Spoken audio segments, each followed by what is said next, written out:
bespoke radio for the masses. Headline edition, July 8, 1947. The Army Air Forces has announced that a flying disc has been found and is now in the possession of the Army. If the game is rigged, change the game. Game changer. I occasionally think how quickly our differences worldwide would vanish if we were facing an alien threat from outside this world.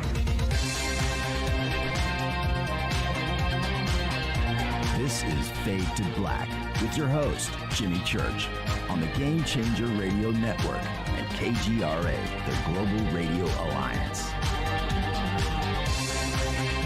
I need your help to get to the year 1985. You're listening to Fade to Black with Jimmy Church on the Game Changer Network.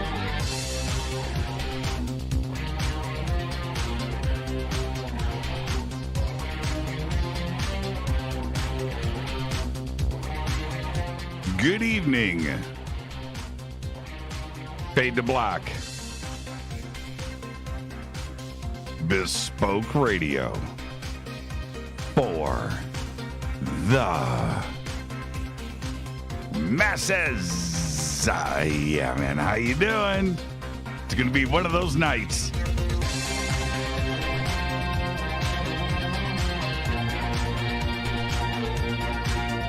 Today is Wednesday, September 16th, 2020. 260 days into the new year, only 106 days left. We are live from a bunker somewhere in the middle of beautiful downtown Burbank, California. And I would like to welcome everybody listening all around the world, all across the United States. Hither and thither, to and fro, back and forth, up and down, east and west, north and south, far and near. This is Fade to Black for KJCR, the Game Changer Network, and KGRA, the planet. I'm your host, Jimmy Church. What is cracking, everybody? How you doing? Oh, man, what a show we have got lined up for tonight. Carolyn Ford is here. We're going to be talking about the power of crystal skulls all night long. Tomorrow night's another Fader night with open lines. Looking forward to that because it is Thursday. Yeah, but tonight it's Carolyn Ford. Now, I don't know if you can see in the studio here, but I have got, let me raise the microphone and I'll do this. Okay, you can see. I have got 13 crystal skulls lined up here in the studio. 13 crystal skulls. And they are amazing. And each one has got a story. We will talk about that tonight. But look at this. All right? All the way down. That's a lot of crystal skulls. Look at that. Can you see it? Can you see it? Here, hold on. Look.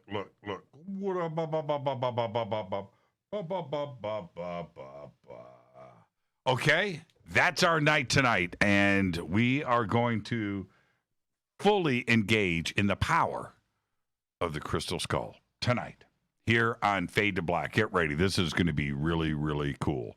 All right, and during the show tonight or after the show tonight, you can head over to EinsteinTheCrystalSkull.com and check out all of Carolyn Ford's skulls. She's got an amazing collection imprinted by Einstein. And so there you go. Man, I got to tell you, we did Apple just did this massive software update, and it took an hour. And so this is iOS 14. I have no idea what's going on. Continue to set up and man, oh man, this is going to be crazy. That's it. I'm shutting it off. I don't even want to look at it. I have to ask my kids what's going on. So there you go. I didn't even know if I had to have a cell phone tonight. It was taking forever. All right. So, yeah, during the show tonight, head over to EinsteinandtheCrystalSkull.com, and you'll get a vibe on everything that we will be discussing tonight. All right. Follow me on Twitter at JChurchRadio. Start there. Twitter is right here. This screen right here. This one. Not that one. Not that one. Not this one. Not that one. This one. That is Twitter. Follow me on Twitter at JChurchRadio. Also, tonight throughout the show, I want to see in the sandbox your crystal skulls. I want to see your crystal skulls. I want everybody to post them. I'm going to show you some of our collection that I've got here, and I want to see yours. Okay, so do that in Twitter at JChurchRadio. Hashtag F2B is the sandbox. Hashtag F2BQ is Fade to Black questions. Okay, we've got a lot to discuss tonight. Oh, by the way, I did see the viral videos of the alleged UFO, the traffic stopped on the freeway. And I looked at that and I said, I asked Rita, I said, have you seen this yet? I said, it's the Goodyear blimp. And I told her the story in Pasadena. We were in our front yard. This is on Lake Avenue, front yard of the house. And I remember somebody grabbing me, dude, there's a UFO over Los Angeles. So I go outside, and there was, 3, 4, 5 of us out there, and we're looking, and from Lake Avenue, which is on this side of the mountain there, goes down, but you can see, on a clear day, you could see Catalina. Just got a clear shot. And you could see this thing out there, and I was like, whoa. And for about, I'm going to say 5 or 10 minutes, that's my memory, I had goosebumps. Ah, man, hair standing up in the back of my neck. I thought it was an alien invasion. And we just stared at it and the lights and the shape, and I'm just thinking, this is it, right? Here we go. And then a fifth or sixth friend pulls up in their car, gets out. What are you guys looking at? The Goodyear blimp? And that's when I took a second look, and this is like 1985, 86. So, and it turns out it was the Goodyear blimp, number one. Number two, it was like there was a game going on at the Rose Bowl, and the blimp was pulling into town, and there it was. But that's what's in this video, and I think it's pretty much everybody agrees now that wasn't a UFO. But man, talk about people reacting. Jeez. Pretty incredible. Let's get to the breaking news. Barbados will remove Queen Elizabeth II as its head of state and declare a republic by November of next year, its prime minister announced yesterday. Reading a speech written by Barbados Prime Minister Mia Mottley, Dame Sandra said, quote, "The time has come to fully leave our colonial past behind." Yeah. Most Caribbean countries have kept formal links with the British monarchy after achieving independence, but Barbados will soon join Trinidad, Tobago, Dominica, and Guyana in cutting ties with the Queen. Jamaica has also indicated that it plans such a transition, with its Prime Minister, Andrew Holness, saying it is a priority for his government. Buckingham Palace replied today saying Barbados' intention to remove the Queen as head of state and become a republic is a matter for the Caribbean nation and not for Buckingham Palace. There you go. Queen doesn't care. She's whatever. So there you go. Barbados splitting with the Queen.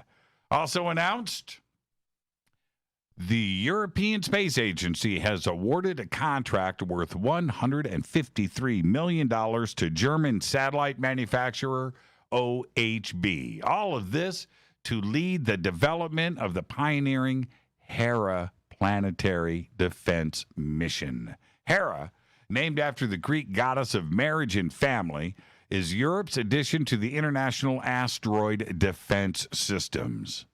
The contract covers Hera's design, integration, and testing. And OHB will take the helm of a team of companies from 17 ESA member states, all aiming for an October 2024 launch.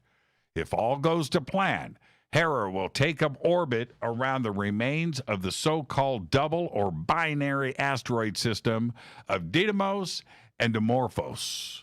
Dimorphos, the smaller of the two asteroids, measuring about the same size as the Great Pyramid at Giza, will be the target of NASA's Double Asteroid Redirection Test, or DART. That mission is scheduled to launch in July of next year, 2021. DART, D-A-R-T, DART is aiming to smash into Dimorphos in September of 2022 in an attempt to deflect it off course as a test run of our planetary defenses. And that is crazy town. Today, the Justice Department charged 7 Chinese nationals, including several from the hacking group Act 41, that were involved in a hacking scheme that targeted more than 100 companies and institutions in the United States and around the world. The hackers attempted intrusions into software development companies, telecommunications firms, gaming companies, nonprofits, and foreign governments, among others. More on this. This is a breaking story.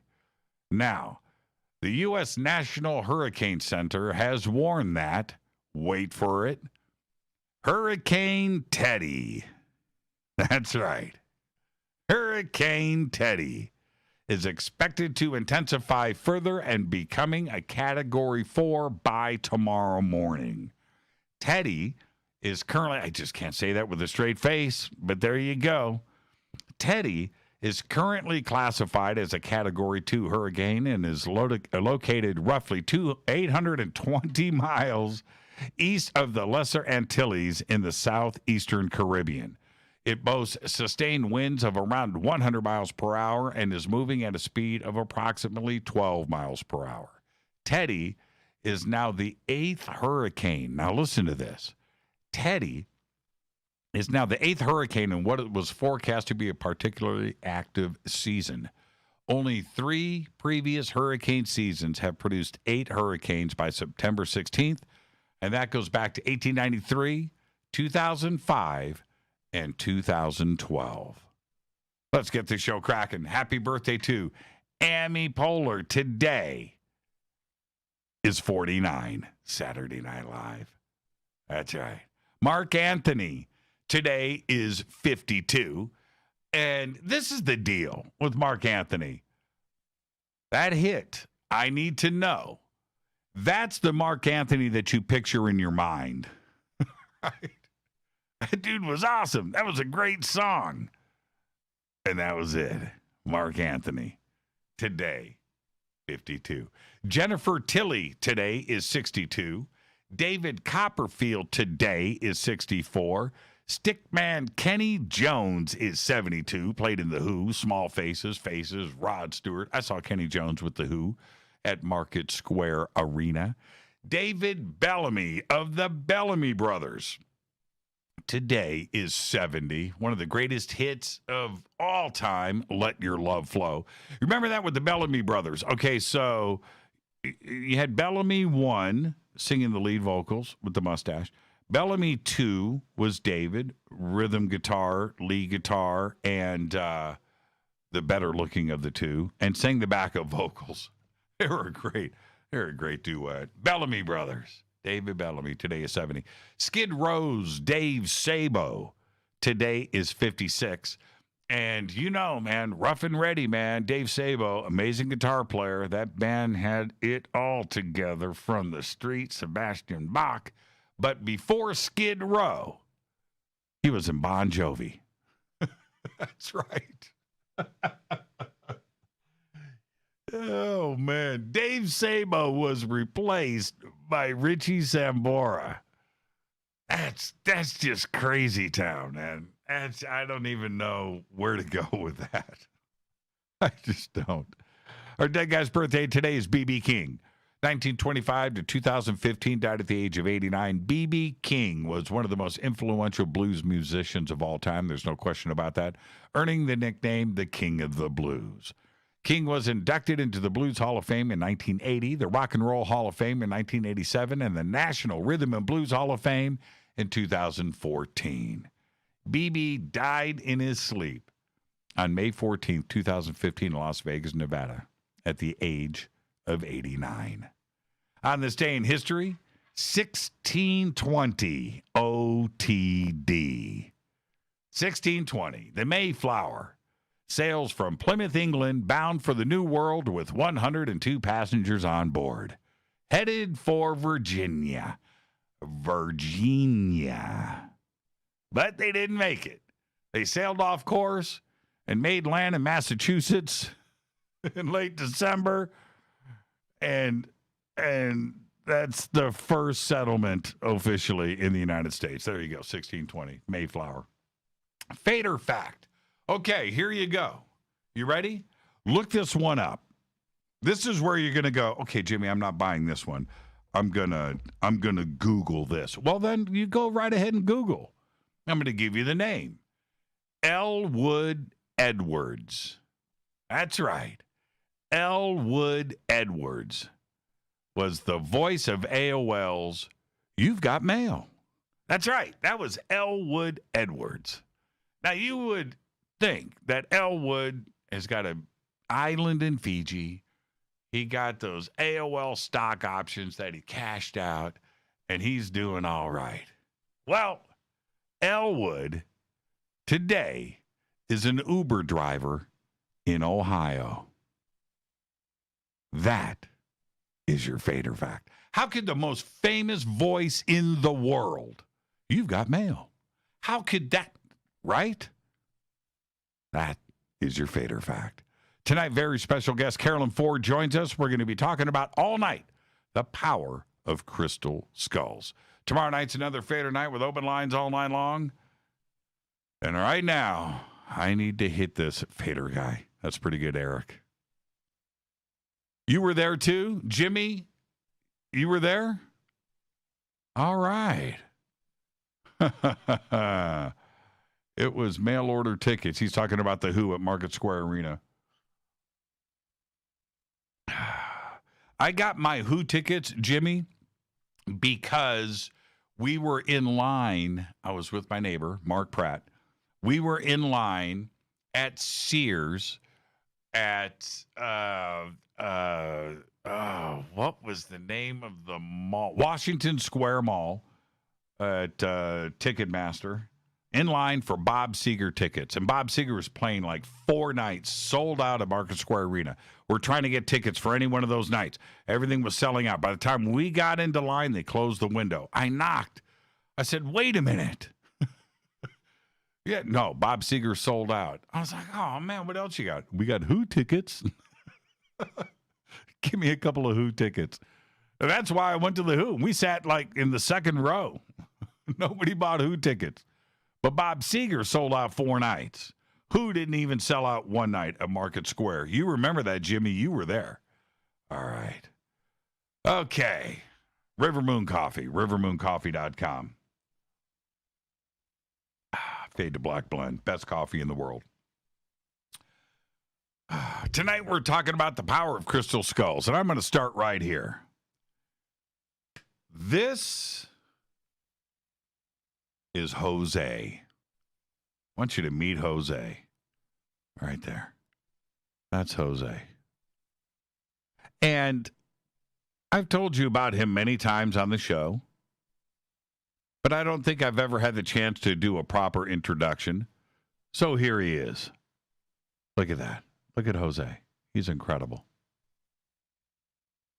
Just absolutely stunning. I think that every crystal skull, and certainly the ones that are in our collection, has its own unique story. And Jose has one of the best. A couple of years ago, Rita and I were at the Conscious Life Expo here in Los Angeles. And each year at the expo, we and a bunch of our friends always get a group of rooms on the garden level at the Hilton. Okay. Where each room has sliding glass doors that open up to this large community patio area. And it's like 4 sides of sliding glass doors and tables and things out there. And outside of our room, we always set up a large table with 6 chairs around it where we get together each morning. And again, at each night, same group, drink coffee, do our thing, right? And we do this year after year. It's a tradition. So one evening, 2 years ago, going on 3, one evening after I was done speaking, it was a little late. It was about 10 o'clock. I was done speaking. I was working, whatever. I finally make it back to our room, and I walk out onto the patio where I find Rita with the clan, Lisa, Nancy, Karen, and Stacy. Maybe Lucinda was there too. And they are having a crystal skull ceremony. And they've got a bunch of skulls in the center of the table, and they're laid out in a circle. They probably got some incense burning and things. And I asked if I could join in. It was their ceremony, and I'm interrupting. But they said, yeah, come on. So I pull up a chair, and I sit down. And not to bore you to death with the details, but I have this crystal skull sitting in front of me, right? Sitting there. And I pick him up. I don't know it's a him yet. I don't know. Pick him up, and while I'm holding him in both hands, like this, if you can see what I'm doing, I'm just like checking, looking right in his eyeballs, right? And he just goes, "My name is Jose." I was like, what? I almost dropped him, to be honest. And I just set him down on the table. I was like, wow. He just said, "My name is Jose."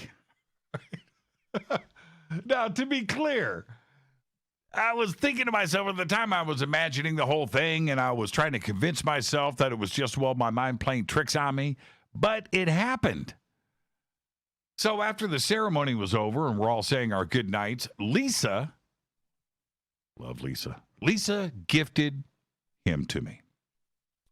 Jose, by the way, came from Carolyn Ford, who is our guest on the show tonight. More on that a little bit later. And now, as if the Jose story isn't strange enough, it's about to get crazier. Rita and I head back into our room. We order room service. And when it arrived, we settled on the bed. We spread out the food, chicken wings, sliders, and French fries. And in the middle of the food, we put Jose right there at the foot of the bed, and he's sitting there amongst our food. And I take the next to Jose is a bottle of Dr. Pepper on the bed. And I picked up the bottle of Dr. Pepper, and I set it on the nightstand to my left. And I turn to Rita, and I go, "How are the wings?" And then from our left, as I say that, we hear bam. And I look, and the bottle of Dr. Pepper is on the floor. No biggie. It slipped and fell, whatever. I picked it up, put it back on the table. I turned back to Rita. "How's the chicken wings?" Bam. And I look, Dr. Pepper's on the floor. Now I pick it up, and I place it now. That's the second time. Third time, I put it in the center of the nightstand. Put it in the center of the nightstand. Turn to Rita. "How are the wings?" Bam. I was like, no, man, you've got to be kidding me. No way. But there it was, Dr. Pepper on the floor for the third time. Well, it must be Jose. I take Jose off of the bed. I put him on the dresser next to the TV, and the Dr. Pepper stayed put. That's all I got to say. We ate our food. We crashed. Wake up in the morning, Dr. Pepper on the floor. Scary? No. Fun? Absolutely. Right? Was it Jose? I don't know. But it makes for a good story. It happened exactly as I just recounted it to you. All of it. It did. Now, we have learned one very important lesson over the years, and this was the beginning of it. No skulls in the bedroom. Back in the day, when we got a new skull, they would end up in our room for a day or two, but for one reason or another, they all ended up in our living room. Then we got Vader.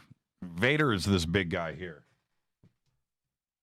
Vader. He's big. He's almost 30 pounds of purple quartz. He's amazing to look at. So when we got him, we put him next to our TV at the foot of our bed, facing us. No Dr. Pepper stories here, but for the next couple of weeks, we just couldn't get a good night's sleep. And we didn't want to admit it, but it had to be Vader. So he got moved downstairs with the rest of our skulls, and that night we slept like babies. We were all cold. The only skull that hangs out in our room is Gitana. This is Gitana. Actually, we have two that hang out in our room, but this is Gitana. This is Gitana. Look at Gitana. Absolutely beautiful. She's ruby quartz. Small, yes, but heavy. Really heavy. Fun to hold, too. Perfect in your hand, right? Energy beyond measure. And she likes to get lost. She does. Expensive, too, by the way. But she likes to get lost. And she's constantly going on her own journey, man. She's usually on Rita's nightstand, or supposed to be, right?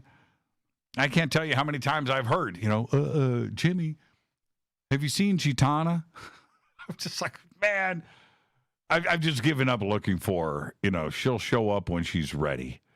And for those of you out there who have crystal skulls, you need to understand something. These little tales that I'm sharing with you are all too common. They are. It's part of the journey.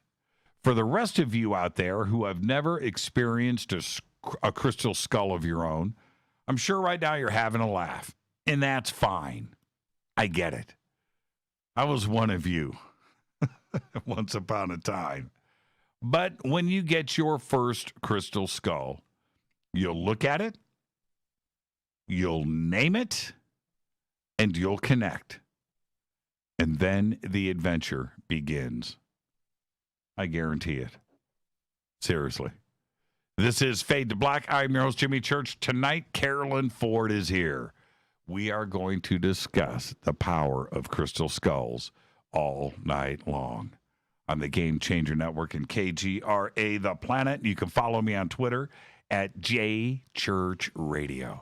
I want you to post all of your pictures of those crystal skulls that you've got. I want to see them all in Twitter. I see a lot already. I want to see them all.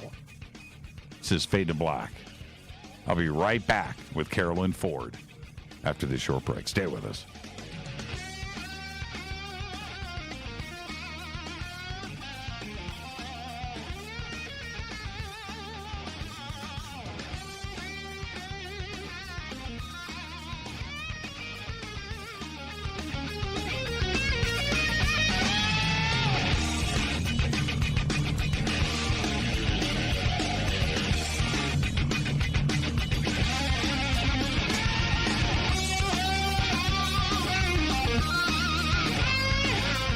This is Nicole Church, daughter of you-know-who, and you're listening to Fade to Black on JimmyChurchRadio.com and the Game Changer Network. You're listening to Jimmy Church, Fade to Black. Fade to Black will now pause for alien identification. The station that talks the net. KGRA Radio. Introducing the Game Changer blend from River Moon Coffee that delivers a customized blend made specifically for the Fadernauts. If the game is rigged, change the game. It's a bolder cup with some bite. Game Changer is the coffee of choice for those that prefer an organic dark roast that is slightly lighter and milder, but it's still dark. With wild notes of pecans and chocolate with a rich, balanced, full-bodied cup that is roasted to perfection for a great coffee to start your day, as an after-dinner coffee or anywhere in between. Artisan, small batch roasted to perfection. USDA certified organic, all River Moon coffee is freshly roasted and packaged in the USA. Just go to rivermooncoffee.com or click on the banners over on our site and use the promo code F2BBLEND for 15% off of your order today. rivermooncoffee.com. Go Beckley Teppy. This is the only way forward. This is Fade to Black. Make contact. KGRAradio.com. This is Jimmy Church of Fade to Black, and you can get our podcast for just $2 per month. All you have to do is click on the podcast banner over at jimmychurchradio.com. Hi, folks. It's troubling times, and fear is pushing emotions, which in turn pushes health the wrong direction. Do you ever get an ache because life is uneasy? Try Life Change Tea at getthetea.com. Life Change Tea works on your digestive tract, helping to move food through quicker and comfortably so your health is spot on. Life Change Tea may not help with world issues, but it will help with your digestive issues. A glass a day helps keep the intruders away. So, change your life today. Log on to getthetea.com. That's getthetea.com. If your health game is off, get on by ordering Life Change Tea. Getthetea.com. And while you're on our site, look around at the great non-GMO organic supplements. And if you're a sales shopper, go to our specials page and see what's for you. I've been drinking the tea for 12 years, and I'm sure glad for its health benefits. Again, that's getthetea.com. Getthetea.com. The tea that makes you go. 9 out of 10 geneticists agree. Fade to Black is not your father's radio show on the Game Changer Radio Network and KGRA, the planet. Hi, this is Rob Reiner from Anvil, and you're listening to JimmyChurchRadio.com. What's up? I'm Chris. What up? This is Kyle Massey, and you're listening to Jimmy Church Radio.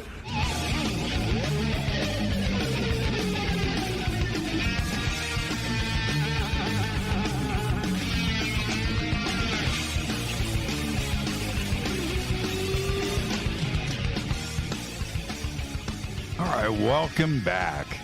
Fade to Black, I am your host, Jimmy Church. Tonight, Carolyn Ford is here. We're going to be talking about the power of crystal skulls tonight. Tomorrow night is Fader Night with open lines all night long. Now, a little bit later tonight, we are going to do a skull ceremony, and I'll save that for later. But get ready and get your skulls out. Get them around you right now for this show tonight. It's going to be incredible. Carolyn is, I can't really put it into words, but I'm going to say this. Carolyn is cool. I'm just going to start there. She is the guardian of Einstein, the ancient crystal skull of consciousness, one of the largest and rarest artifacts in the world. She had kept him private for 22 years. We are going to talk about that tonight until 2010, when she was guided to share him with the world. She is a counselor. She's a teacher. She has helped thousands of people worldwide awaken to their true nature through the principles of human design system. She has studied with a variety of great teachers from around the world. This includes Hawaiian Kahuna, Morna, Carolyn, Morna. Say it for me. Morna Simeona. Man, I can't say that. That's a great word. Simeona. Beautiful. And shamanic studies. Of course, the website is EinsteinTheCrystalSkull.com. And welcome back, Carolyn. How are you?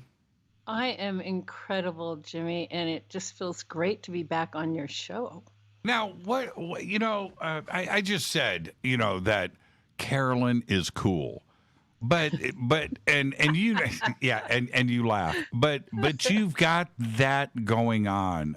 That is, have you always been with that personality that you have today? Did you grow up and just stay the same, or were things different for you? What a question. I might have to go into therapy to answer that. Right. No, I think I've always been like one of my friends recently from high school who connected with me on Facebook said, Carolyn, I said, well, how do you feel about the skulls and everything? Because, high school friends are like, you're weird. She goes, oh, that doesn't bother me at all. She said, you've always been somewhere else. That's what she said. You've just always seemed like you were sort of in a mystical world of your own. And So it did take some time to evolve into this, but I think I got a good start. And was it your parents? Oh no. No. Oh no. No, I had to really get a chance to evolve. I had to go out on my own, and I had to really scramble in the world to really figure out who I was and try everything. I believe that my destiny was about experiencing life. So I went out and had every experience I could. And that was sort of the joy of what I did in my early years before getting Einstein. And kind of aware that that's what I agreed. I wanted to experience. So people say, well, let's meditate and become enlightened. I'm not really worried about that in this life. Like, I wanted experience. I can already align with the forces. I wanted experience and fun. And oh, yeah, go ahead. I was just going to say, and to do the work, We both said "and" at the same time. That was pretty cool. That's pretty cool. And did that include in your journey, were you exposed to crystals and in that culture? Were you, gaining knowledge and experience? Not until, let's say, after my 21st birthday. I did have I started sitting in meditation groups, channeling groups, that type of thing from about the age of 17. I had mystical inclinations, so I always sought out the mysteries and the books and the circles and then I started researching stones, etc. And my exposure to all of this came much, much later. Probably, started for us about 7 or 8 years ago. There were things that were happening before that, but it was about 7 or 8 years ago. Now the house is full, right? We've got, I got things everywhere, and I've got so much of it even here in the bunker. I've got giant chunks of quartz, and of course I have quite a few skulls. I don't know the exact number, big and small. But and I've got shungite and pyrite. I've got bowls of pyrite. I've got shungite pyramids and things. I know what it is now. You know what I mean? I know what the crystals are, and it's been a wonderful journey. It really, really has. And it's the stone itself. Right, there's the magic there, but it's the community that is around it that is so wonderful too as well. I've met so many people. Rita and I just go on these gem searches, and you get to meet other people out there that are just so wonderful to be around. It's just great. It's a great community. That's a great way to enter into the whole process too. That you have that joy.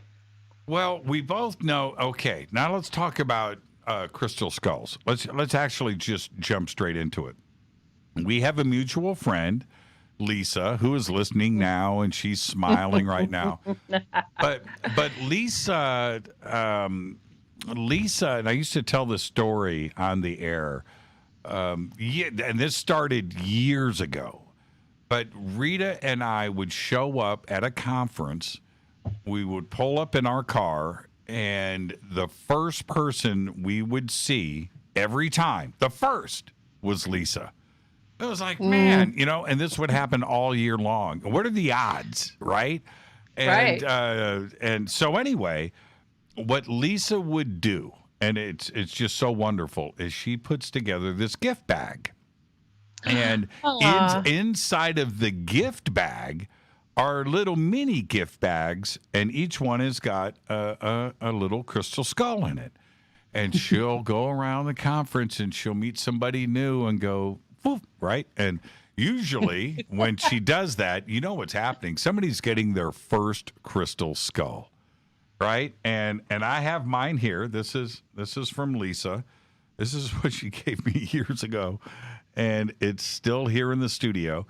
But this was like my introduction. I was like, man, I got my first crystal skull, right? And she's so great with it. I've got another one here from Lisa. This one's from Lisa. Look at this is just awesome. I'm holding it up to the camera. But so Lisa is somebody that has an immense amount of knowledge with this. And she was the one that did the ceremony. We were talking earlier about Jose. But she is out there introducing so many people to crystal skulls, and she was the one that brought Rita and I into this community. So I want to, and she introduced us, of course, to you. And I want to thank Lisa for all of that. And again, I know she's smiling right now, and I wish I could see her smile. She's the best. I haven't seen her. She is. You know, yeah. We're neighbors, and we're in lockdown, right? And we haven't seen Lisa for probably 4 or 5 months. But nonetheless, that's usually how it happens. That's how it happened with me. It was Lisa, small crystal skull, and then you make the connection. And people understand, I think at that point, the magic of the crystal skull. Is that usually the process? Somebody has come to you and is looking for maybe their second crystal skull because they got something along the way, and now they're waiting, they're ready for the step. Yes. Lisa, just to backtrack for a minute, you know, when you get something from Lisa, as we know her, that loving, smiling face, when she hands you a gift like that, it's the intention. Mm-hmm. Her intention is just so pure and divine. And that's what really opens up a door. The intention behind every action with a crystal skull is so much of what it is. And so when you ask about people who come, I've had a couple people say, oh, I heard about these skulls from Jimmy Church and I want to try. And so people are coming to me for the first one and they're saying, can you pick one for me? Or what's the right one? And I want to try it. And then after they get one, they're coming back because it felt so good. And all of a sudden now their wife wants one or their girlfriend wants one. You know, so it's something you have to experience. You don't meet crystal skulls with your mind. It won't happen for you. But when you meet them with your heart and your receptivity, you know, the idea that crystal skulls are a form of computer. They hold information. And when you get imprinted ones from Einstein, from me and Einstein, they carry the ancient wisdom has been uploaded into these skulls. So the highest intention is there. The most information is there. And it's unlimited what you can receive from them. Now, let's actually go right there. I talk about Einstein all the time. Who is Einstein? Notice I said who. Right? I know. I love it. First, I just want to tell you, when I said I was, you know, when you introduced me and I said, I'm so happy to be back, etc. What I didn't get to say and what I didn't get out was that Einstein has been like beyond excited to be on your show tonight. And who is Einstein? Well, Einstein is a presence. It isn't like one entity. Einstein is like a collective consciousness, and it is unlimited. It's almost hard to explain, but if you think like it's just one little soul in there, it's not quite like that. Einstein represents a bigger collective. And by the way, the name was given to us when I first got Einstein. Let's talk about that journey. Okay, and this was how many years ago? I guess over 30. Yeah, it's been, geez, I forgot. I was always saying 20 and 22 and 23, and now you're going to make me say 30? Yeah. I'll need a calculator soon. Well, it was such an amazing story. I'm just trying to think of where to begin the story because it's got so many curves and caveats. But the idea is that I did have a mystical life. You know, and I was always seeking and searching to understand this mystical world that I lived in.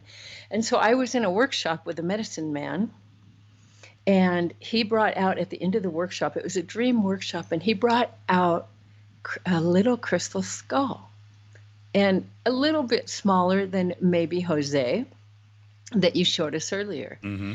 And we did a meditation with the skull, and this is actually a good meditation for people to do, where you lay down on the floor and you look in the eyes, and like you've got someone like Jose, just give him a book to sit on, right, and look him in the eyes, and you can travel in through the eyes and ask to speak to the guardian of this skull, or the energy that is within this skull, to meet that force. And so I did. And they were beating a drum, and I went in, and it said, "You are the guardian." And I didn't know what that meant. I'd never met a crystal skull. I'm only meeting one now in the workshop, and it looks like a modern thing. They're not, I don't know anything about ancient skulls. But I thought that was so novel, and I was so touched that this thing, this skull, this carving with eyes, spoke to me. So I get home and I call one of my friends who is in the business, and he had a store, a gem shop, and he sold lots of specimens and crystals.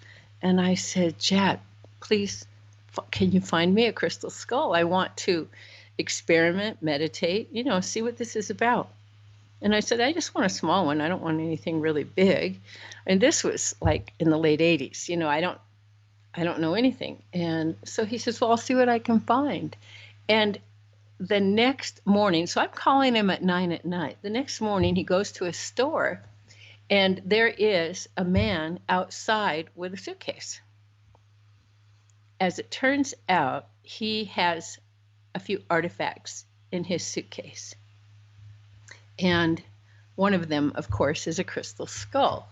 So he tells my friend that he received these in lieu of payment. There was an explorer that owed him money, mm-hmm.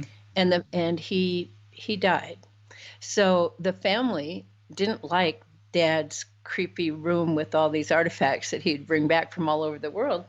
So they made a deal with the man. He was just a businessman. Here, please take these. It's the best we can do, and consider our debt, complete.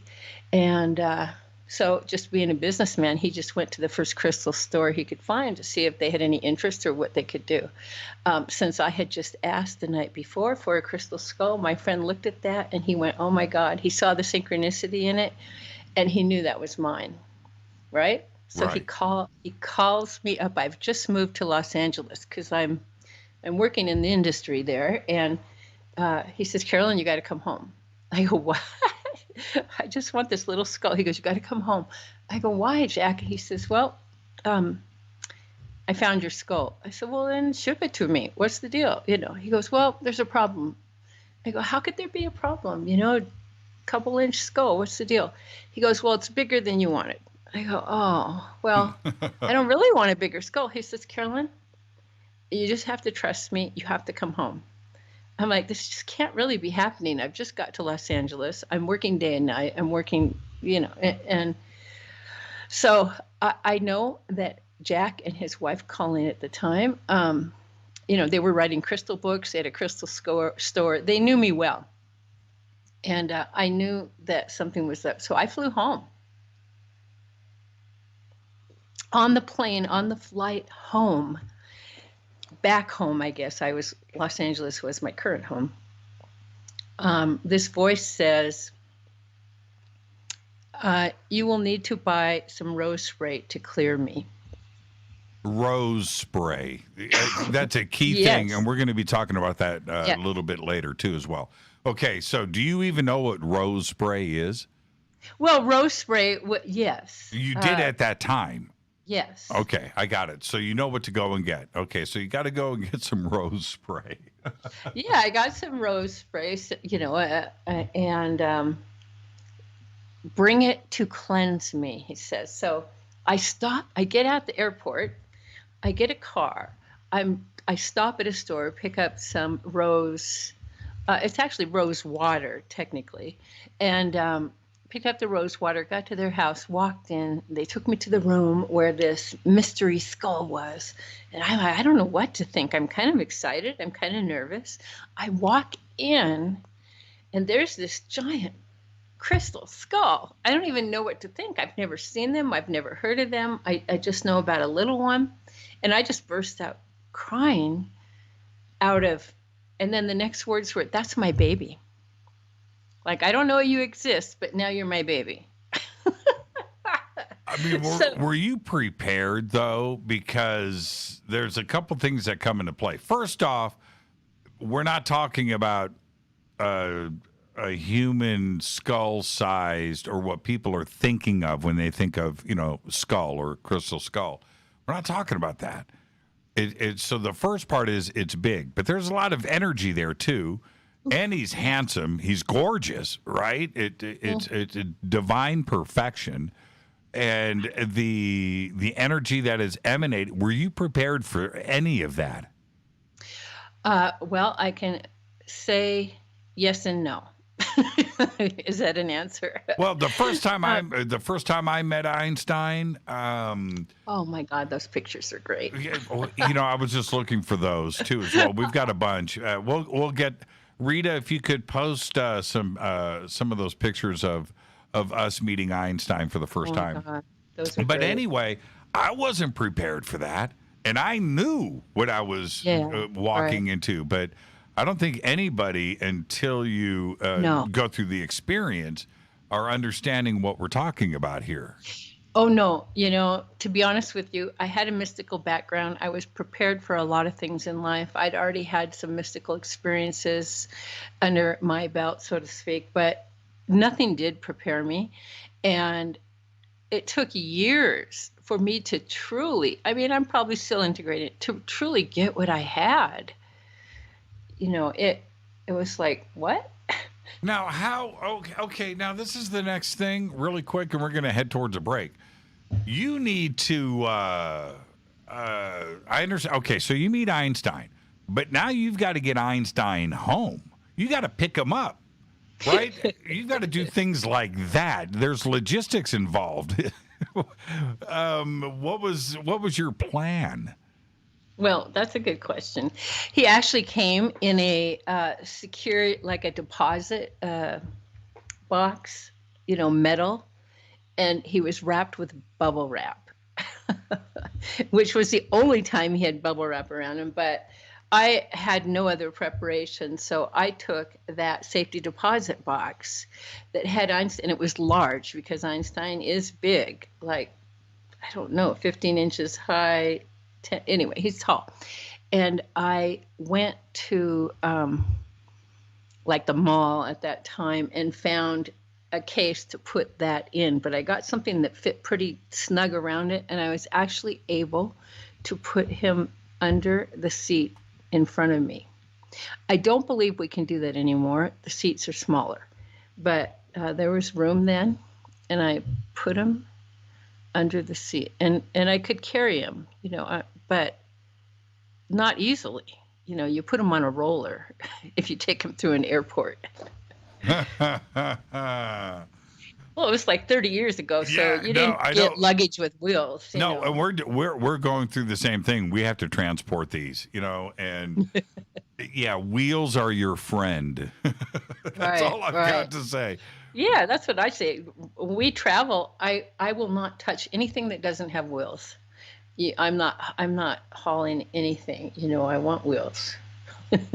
Lisa just posted a picture of Lisa and I with Einstein with the five skulls that I brought to meet Einstein that day. Do you remember that? That's great. Yes, those are great pictures. By the way, can we come up with something about every time we say Lisa's name that people have to eat a brownie or something? No, they have to drink. Yeah, they have to take a shot. They have to take a shot. But anyway, so tell me really quick. We got about 2 minutes. We can continue after the break. But tell us what it was like once you finally made it home. Oh, well, I had to go through a complete alteration. The skull is giving me instructions, and I'm being told things. My life is changing. I'm designing clothes. I'm in the entertainment business on the top of the Hollywood Hills. And I take a skull into my home, and I'm going, oh my God, what am I going to do with this in the Hollywood Hills? You know how certain times there's helicopters flying over your house with spotlights looking for somebody who's running from something? Yep. And you have that experience, right? And I was just like, these two worlds are not working. It took about a year, to maybe a little under a year, that I moved. Maybe, I don't know, it was at least a year I moved. I was very nervous about having something this rare and special in Los Angeles, quite frankly. Right. And but it was good, and it took me a while. And here's a story. Here's a story you are going to love. This is just enough time to say. I would keep Einstein under my bed. Of course, I kept Einstein hidden. I had someone come in and clean on occasion. And I never wanted them to see the skull, because how am I going to explain that? So I had a little hiding place under this bed, and it was, this kind of water bed. It wasn't a total water bed. It was a water mattress. So there was water in it, right? I would put Einstein under the bed to keep hidden, and sometimes just leave him there for a day or two if I was really busy.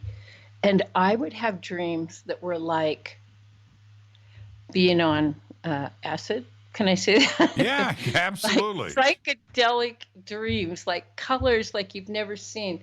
I was taking place. I mean, it was amazing, my first experiences. And it was the water bed factor that made it even more dramatic, and accentuated. It was pretty amazing.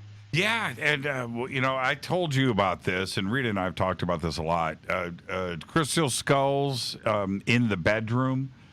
It's just it's not. I'm not going paranormal or supernatural here. I'm not saying the bed was levitating or picture frames are bouncing on the walls. Although anything is possible. But you see and feel, and you have your life interrupted with the energy. You absolutely 100% do. And that's with crystal skulls or crystals in general. If you have those, on your nightstand, or some people sleep with them underneath their pillow. And I get it. I know what's going on, but it just wasn't for us. Right. Well, you can learn to manage that. And there are things, there are, intentions set and make them work with you in the dream time. There are different things, but some skulls definitely may not be appropriate for your bedroom. Well, let's take a break right here. We need to get this out of the way, Carolyn. So stay right there, and we will continue all of this after the break. Tonight, Carolyn Ford. Tonight, we are discussing the power of crystal skulls. I have got 13 skulls here in the studio. They're absolutely incredible. We'll talk about some of these tonight, and I'll show them to you on the air. And we've got a lot to do tonight. Then at the bottom of the hour, we're also going to do a little ceremony with Carolyn. We'll talk about that in just a bit. Stay with us. We'll be right back.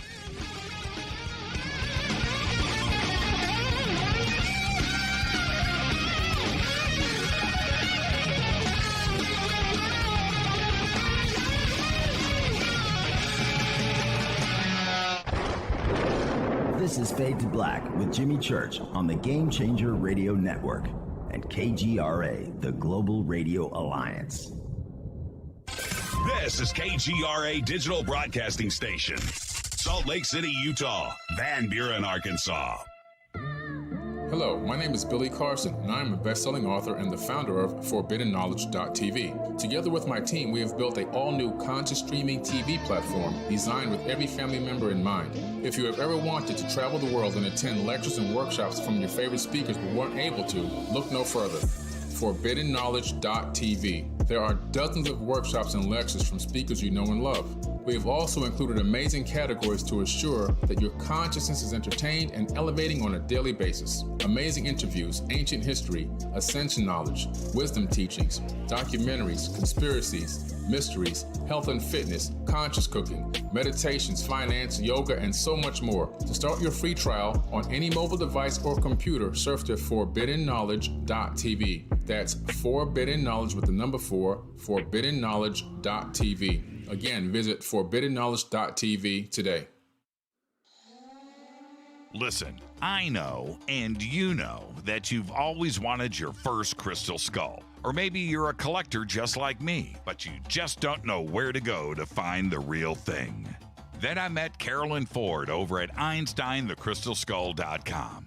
Carolyn is the guardian of Einstein, one of the most respected ancient crystal skulls in the world. All of her unique skulls have been imprinted sitting with Einstein in his sacred lodge and are carved from the finest gemstone and materials. Imprinting is the process of receiving the ancient wisdom from the master skull or master computer, Einstein, the ancient crystal skull. To see Carolyn's current collection of crystal skulls, just visit her store at EinsteinTheCrystalSkull.com or click on the banner over on our site. Don't forget to use the promo code Jimmy at checkout to receive 10% off of your order today. That's promo code Jimmy. Finding your first or next crystal skull is easy. Just visit EinsteinTheCrystalSkull.com.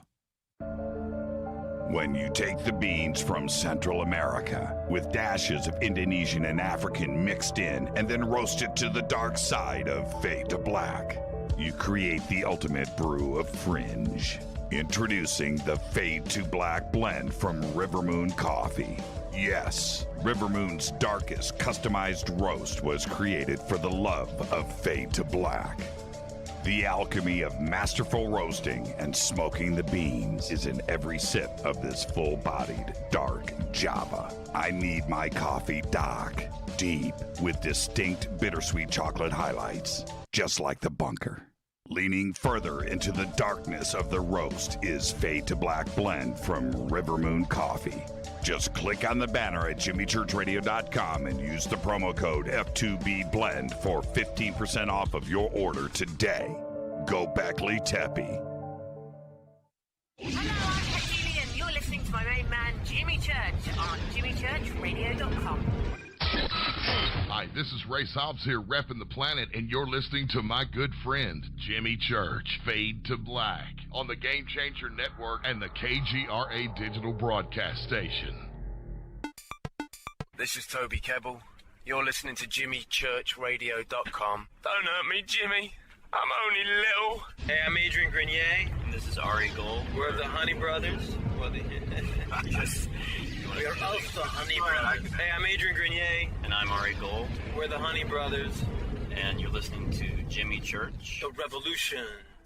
This is Jimmy Church of Fade to Black, and you can become an official Fadernaut by just going to our membership section at jimmychurchradio.com. Hello, this is Serena Wright Taylor from Conscious Life Expo, and you're listening to Fade to Black with Jimmy Church, who holds the Lucky Pony record for the best astrological chart since 1963. True story. This is Micah Hanks of the Gralien Report, and you're listening to Jimmy Church on Fade to Black, across the globe on the Game Changer Radio Network and the one and only KGRA Radio, The Planet.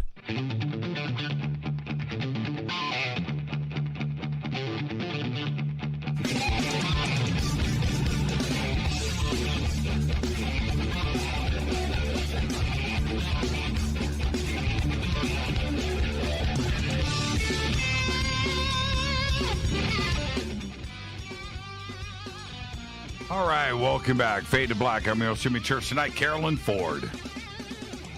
We're talking about the power of crystal skulls all night tonight. We've got a lot to cover, got a lot of ground to cover tonight. And I'm going to shift gears. We're going to get back to Einstein in just a minute, Carolyn, and I want to talk about imprinting and ceremonies and things. But what I would like to do right now is something a little more simple, but to offer some clarity to everybody. And that is to talk about what crystal skulls are made of and what the qualities of each, some are stone, gemstone, some are quartz and crystal, some are even metal for that matter. So let's talk about that. And I want to actually start here. I want to start with rose quartz, and there's a reason why. I'm going to hold up. This is Astrid, everybody, gifted to us from Carolyn Ford. I'm holding it up to the camera, and you can see just a beautiful pink rose quartz Beautiful, perfect skull. Absolutely perfect. But this is rose quartz. And out of all of our skulls, and each one has its own properties and things that are going on. But even right now, the first time, I'm feeling it now, but the first time I held Astrid, it shot up my arm. And I immediately turned to Rita and I said, just hold this. and tell me, and she goes, oh, and there was, what's going on with rose quartz? Well, you look at the color, and rose quartz is the color of the heart. It's the color of love, and its softness, and its heart opening. In fact, when we do our meditation later, which is going to be opening the heart, healing the heart, I have 100-pound hollow rose quartz skull that we're going to do along with the meditation. But rose, I tell it for people who had difficult childhoods or just want to stay in the love more, or people that have to drive on the LA freeway too often, keep rose quartz nearby. It's a softening, it's an opening, and we all benefit from that state of being. It was just incredible to feel. And look, for those out there that are going, oh, come on, church. Come on, Carolyn. Stop with this nonsense. Until you experience it, that's where it's at. And Astrid, it was just an incredible thing. And like I said, each one has its own properties. Now, let's go, I don't want to say basic. Certainly the most beautiful, in my opinion, is pure clear quartz, like Jose. Right. I've got a few like this here in the studio, but this is Jose, and he is perfectly clear. The one thing that I'll say about Jose is that although he's clear, you can see his brain on the inside, and it's crazy to look at. But okay, so pure quartz, what's going on there?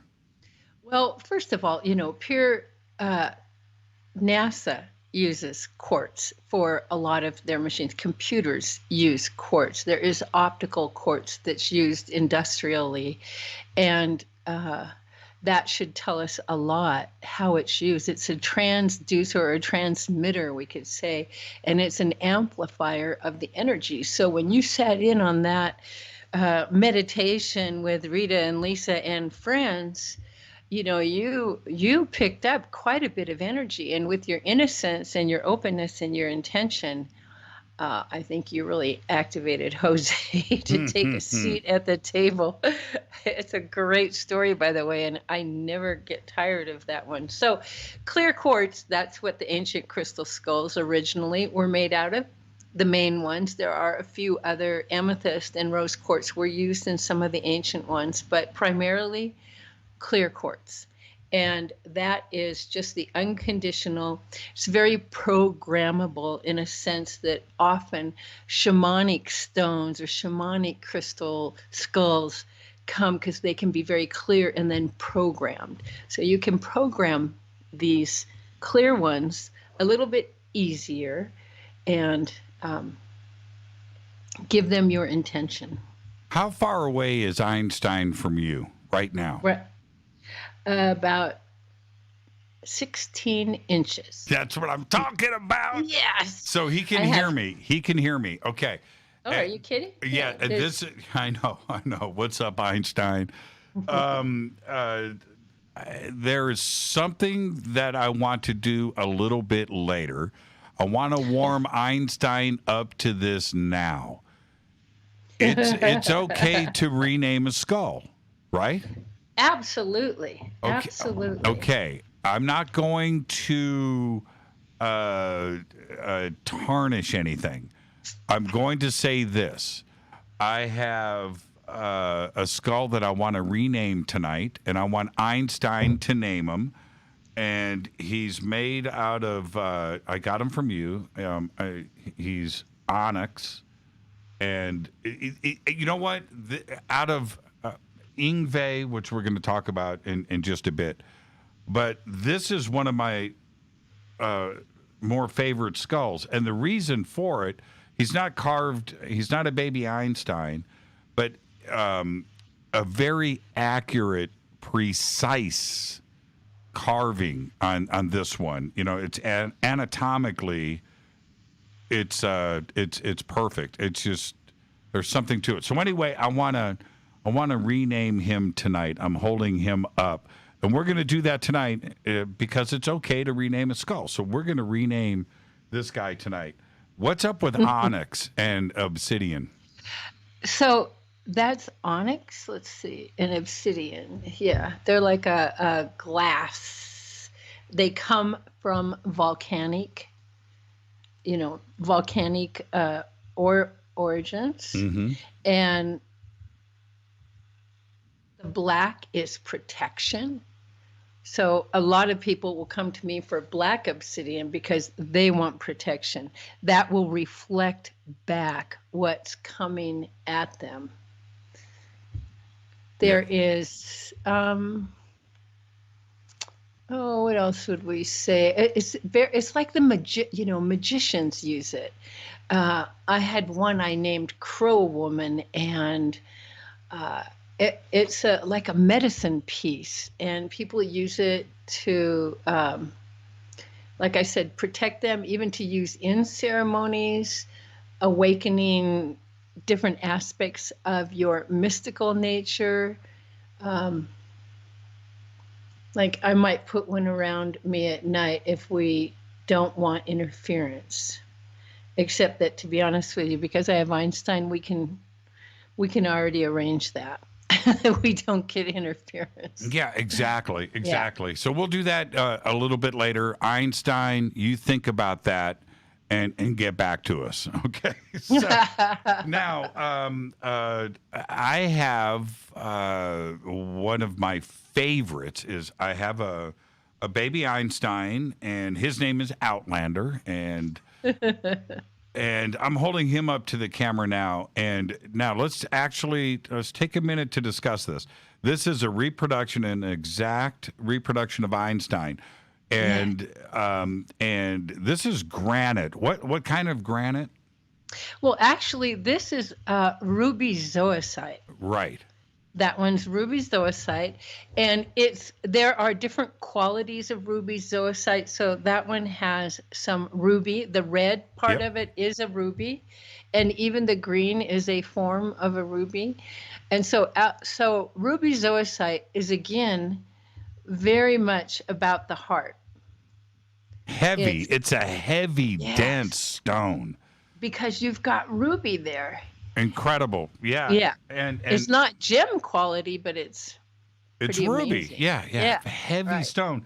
And Jatana, which is our smallest skull, ruby quartz, and she is like the heaviest little cruiser, right? And she is dense, and I don't know how to say it, and she fits so nicely in your hand. You don't want to put her down. You just. She's very high. Don't you feel the density of the frequency of the high? Crazy what goes on with Jatana. She's got her own thing. Okay, so back to this is a baby Einstein. So what I want to show everybody, he's got his own little pillow that he sits on, and right. I love hearing you say that. Yeah, he's got his own little pillow, but. As when you look at other skulls, this is a conventional skull. You can see the bottom of the skull here, how it comes down. Einstein wasn't cut that way thousands and thousands of years ago. He was cut this way. And this is a baby Einstein. So when you go to Carolyn's site and you look at a baby Einstein, that's what you're going to have. And normally, Einstein's got these holes cut in the jawbone on both sides, and you can see them here. They're on, when you look at big Einstein, you will see that too as well. But I don't know. Outlander has got about as much character as any one of, and I would like to say that all of them have their own unique thing, right? It's, it's like your kids. You don't love one more than the other, but there is something about Outlander. You just look at them, you pick them up, and you feel there's something going on with the aesthetic of the original Einstein carving. Well, what I could tell you about the baby Einstein, we were guided by Einstein to, when we started traveling and people wanted imprinted skulls, we would just get some and sit them with Einstein, do our ceremony, imprint them, and sell them. But then Einstein said, no, make them the way they were made originally, carved in my image. So then you have it carved in the image of the ancient crystal skull, and then there is a more finite upload of information. Now, they all get imprinted, they all get uploaded, but there's just something unique about getting one carved in the image of Einstein. It's like uploading, making another computer. And that's how then they were distributed amongst other, we would say, tribes, the beginning peoples, way back. Einstein says over 70,000 years ago, he started here. That we can't prove, so I don't make a big statement about that, but that is the information we get. And they are carved in his image, and they have what we call accelerated imprinting. So every full moon, put them out in the full moon, have the intention, and they will upgrade and update to Einstein. Yeah, this was a question, and I want to get to pyrite in just a second. Brother Bob just posted, he says, this is RJD, which is, I think, Ronnie James Dio, and that's a great name for a crystal skull. He says, I was told to leave him in the moonlight on a full moon overnight to cleanse him. Was that correct? Is it specific to the makeup of the skull? His is pyrite. Gorgeous, by the way. Nice. Carolyn said rose water for cleansing. Is that because he's made of rose quartz? No, rose water for cleansing is unconditional. I mean, the frequency of rose is one of the highest frequencies you can use in an essential oil or even rose water. So we like to keep it simple that way. If you really want to do some clearing, Einstein says burn copal. It is like the pitch from trees, and it's amazing. And when I first got Einstein, I burned white sage. It's like Big Sur, California white sage. I burned white sage, which is traditional, and Einstein laughed at me. He said, "Is that all you got?" He said copal. So immediately I got copal, and there's different levels and grades and qualities, and you can usually find it most places. And you put it on one of those little charcoal burning. If you've ever seen the little round charcoal, you light it up and then you put the drops of the copal on it. And it is amazing. You probably want to do it outside, not in your house for very long, because it is pretty smoky. And by the way, he asked about, I want to say one more thing. He asked about leaving his skull out at night. Right. Absolutely. Cleaning it under the stars. That is the neutrino feed from the stars goes through and cleanses and purifies and even gathers more information. What you want to be, people always ask what's right, what's wrong. And I probably will write a 101 book on how to. But please know this, that when you feel it, it's correct. Tune in. You see, these are tools to get you to focus more. So you feel a skull isn't right in the bedroom, you take it out. You feel like you want to dream. A lot of people dream with one. A lot of people sleep with them, and then the next day they're disappeared. They can't find them. They're lost in the bed. You've had that experience. But please, to anybody who's entering into this, it's about trusting yourself and listening. So there's no real right or wrong. Just listen. Like people say, well, is that skull for me? I don't really like to answer that question because that's for you to tune in. Like when you go to put new drapes in your home, you decide, the green ones look best or whatever. Like, please tune in. Listen to your own guidance. I don't know better than you what's best for you. And I don't want to ever have people give their power away. This is a tool to awaken the power within you and for you to tune in and really learn to find your own answers. And there is, you know what? I want to get back to that point after the break. I'm trying to pick up Yngwie here, my pyrite skull. And this guy is about as rock and roll as it gets. And there you go. This is Yngwie. He's pyrite. And I don't know, but I'm going to guess he's definitely close to 4 or 5 pounds. It's not a light skull. This is, he's not very big. He's pyrite. He's solid metal. And tell us about pyrite as I hold him up to the camera for a second. Well, pyrite, sometimes we call it the stone of the mystic. It is very grounding in a sense. So if you want to do ceremonies, you would have pyrite to help hold the frequencies and connect them to the earth. That is one use of it. Pyrite, let me just think. I was going to say it enhances memory as I pause to think about it. As you pause. One of the things that I was told about pyrite, this is many, many, many years ago, that it absorbs electromagnetic frequencies in environments, TVs, stereos, cell phones, Wi-Fi systems, things like that. And that this is before I got Yngwie, and to have a bowl of pyrite in my studio, right? And so I have a bowl of pyrite. It's right here. There it is. There's a bowl of pyrite, and this has always been in the studio, and I keep it next to my monitors, and then I turn around and get Yngwie, which is perfection. So Yngwie stays here in the studio, and he absorbs. He keeps me nice. He keeps me unradiated. The other thing too for that is you mentioned, I think before, is shungite, which I have in the studio. I don't have I don't have a shungite skull yet. I have some. I think that will be on their way. We the shutdown slowed down some of the ability to get some of these skulls, but I often have shungite available, and we'll see what we can do about getting more, because it's like the top choice right now with 5G and so many frequencies running around. This is shungite, everybody. This is a shungite Giza Great Pyramid made to the dimensions of the Great Pyramid, but this is shungite.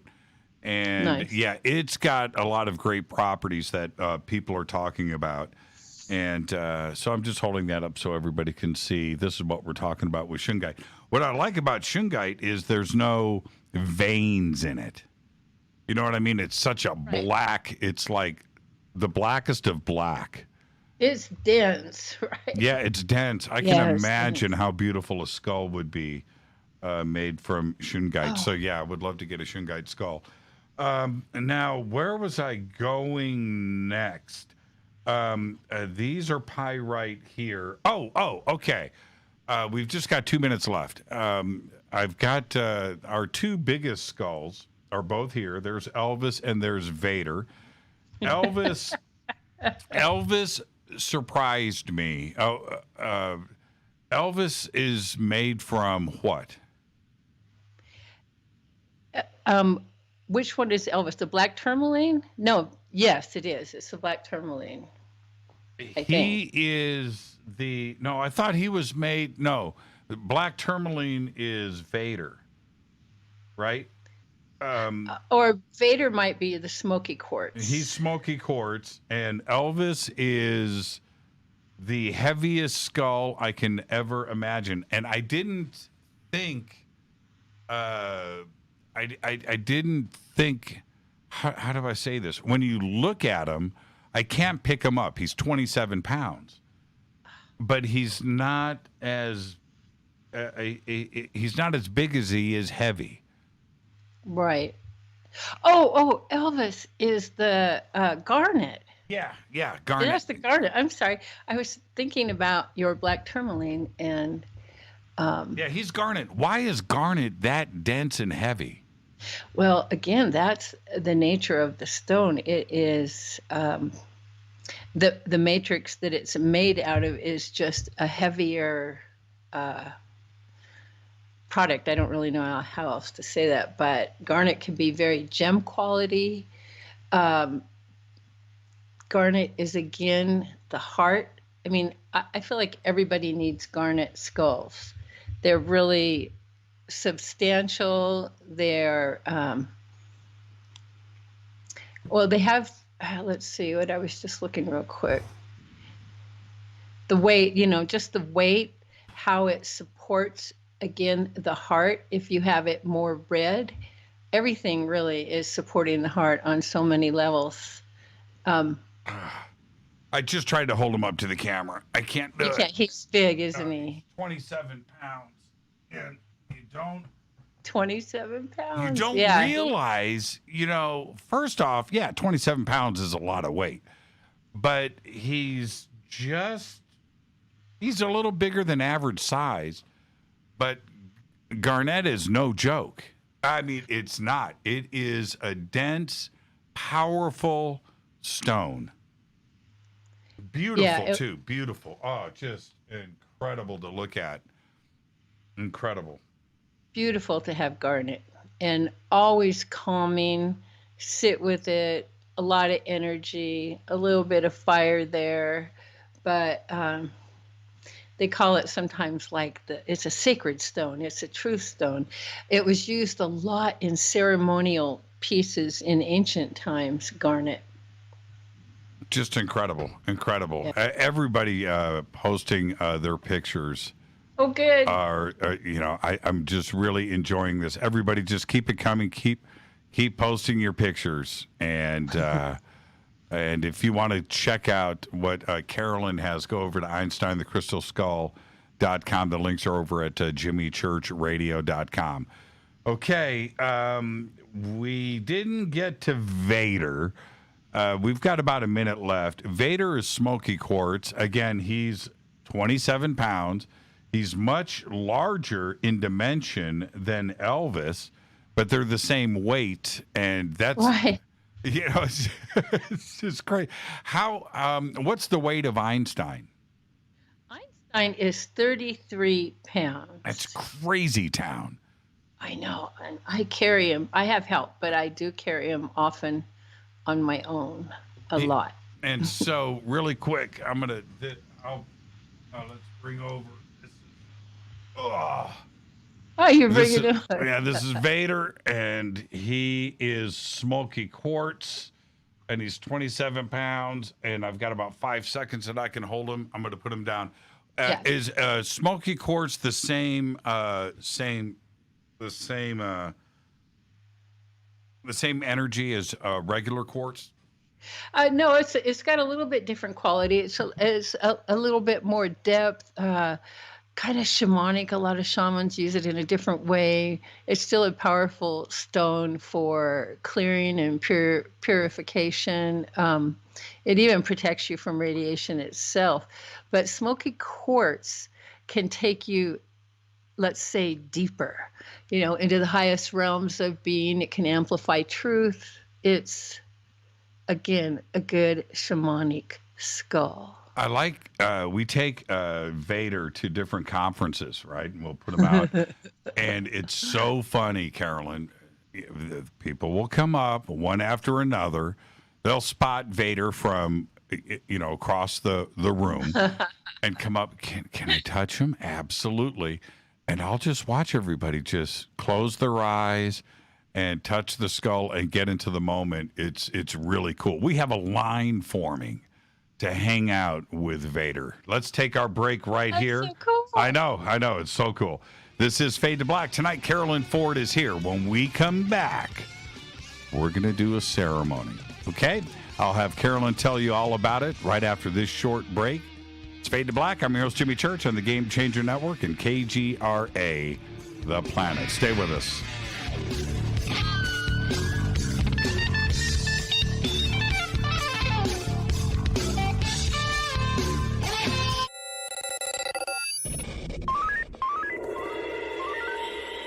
here. We listen to Jimmy Church. You're listening to Fade to Black. Always on the edge of the hottest alternative talk. Jimmy Church with Fade to Black. KGRARadio.com. ¿Qué tal, mis amigos? Yo soy Mario Carson, el tiburón, y los invito para que escuchen a mi buen amigo Jimmy Church Radio. ¡Claro que sí! Do you want to be an official Fadernaut? Of course you do. This is Jimmy Church of Fade to Black. Just go to our membership section at jimmychurchradio.com. So, you love talk radio? Then you'll love TalkStreamLive.com. TalkStream Live is always on, 24/7, with the best streaming talk shows. Find your favorite talkers and discover some new ones. It's free, readily available online or on mobile with any smartphone or tablet. Finding your favorite talk shows all in one place has gotten a whole lot easier. Just go to TalkStreamLive.com. Be sure to download the free apps from Google Play or the iTunes App Store. You listen to us, and we listen to you. And so does the CIA. KGRARadio.com. Telepath is a weekly digital newsletter filled with the latest paranormal news, trending topics, and fresh articles from some of the most popular critical thinkers in the community today. Stay informed on your favorite paranormal podcasts and live streaming talk shows. Interact with the Telepath and upload your paranormal story or pics. It could be featured in an upcoming edition. Sign up right now for the free Telepath newsletter at paranormal.radio. That's paranormal.radio. Including the network you're listening to right now, the Paranormal Radio app, free in Google Play and the iOS App Store. You are listening to Fade to Black with Jimmy Church on the Game Changer Network. Oi, oi, I'm Reese Evans. You're listening to Jimmy Church. This is Revolution. The revolution will not be televised. The revolution is on radio. Ciao.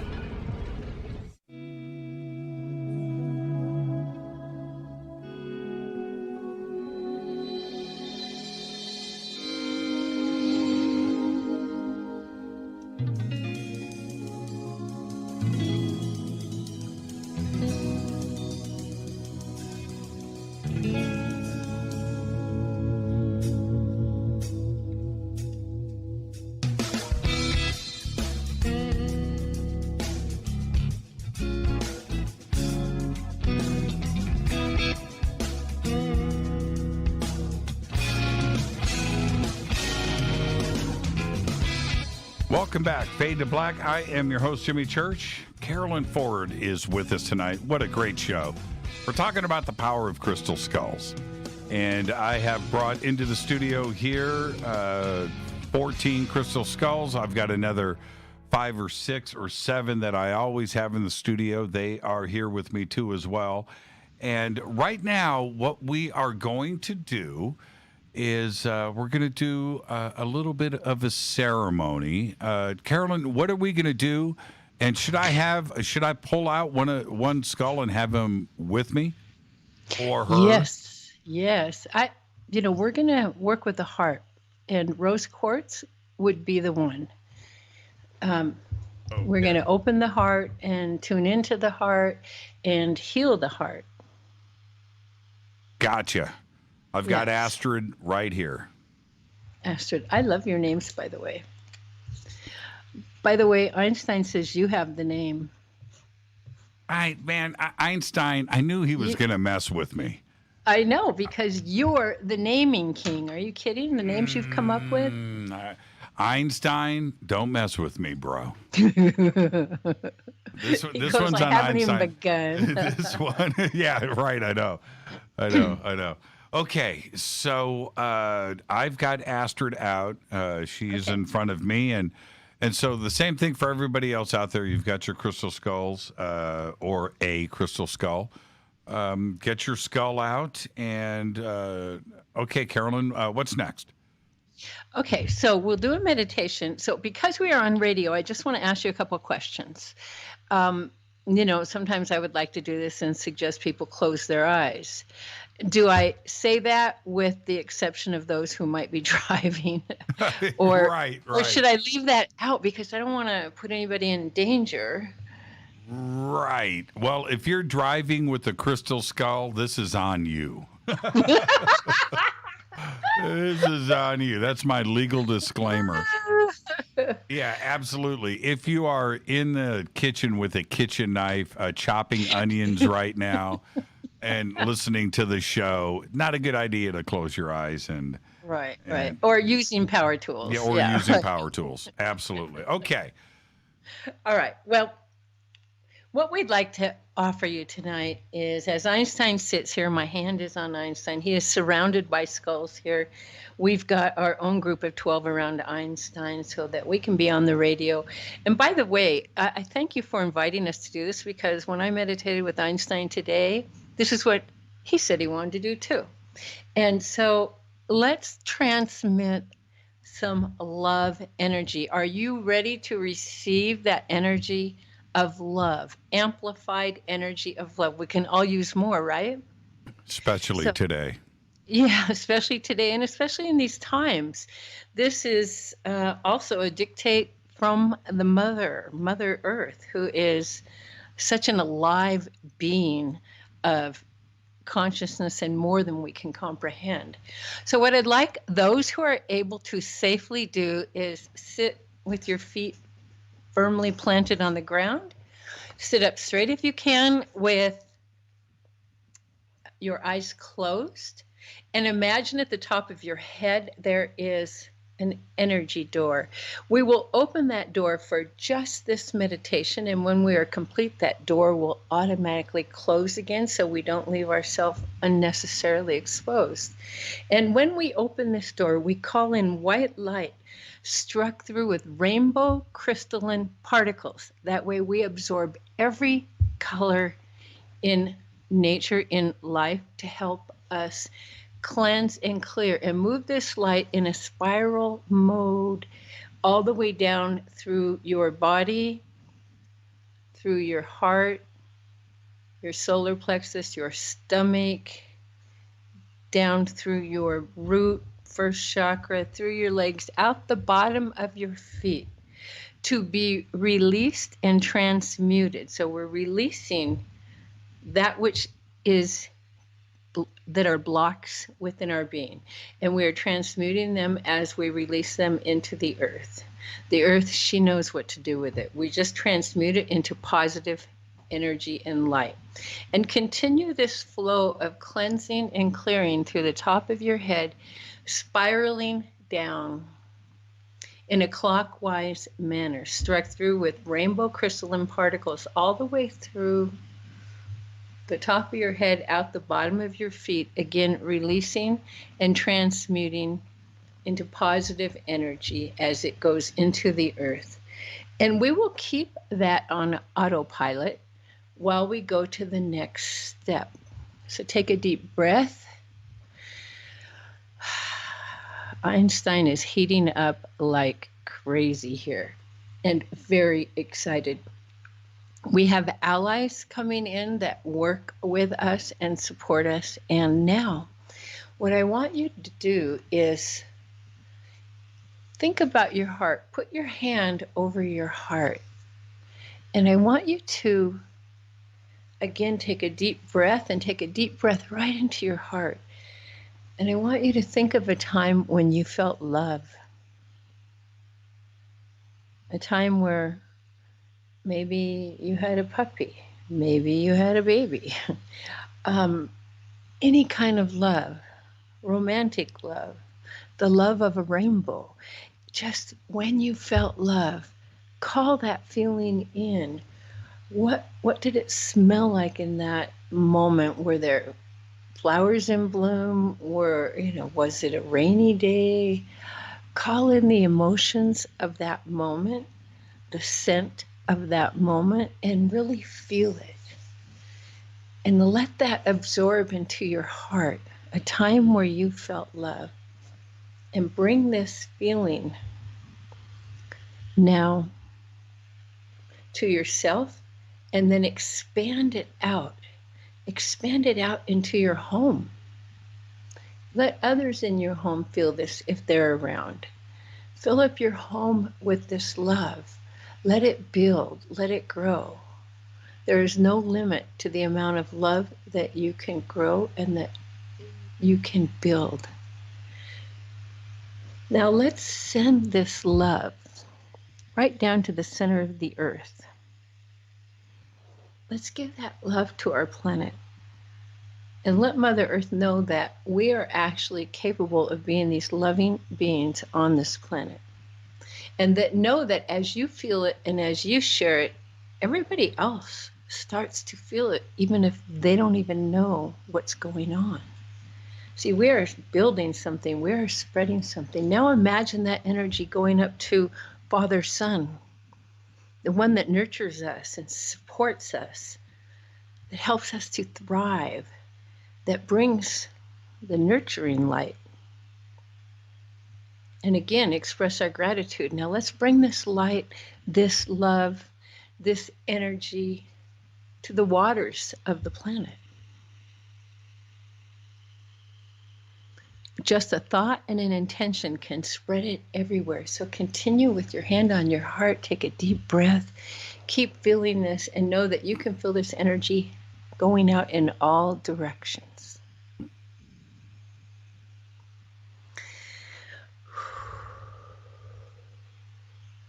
Now,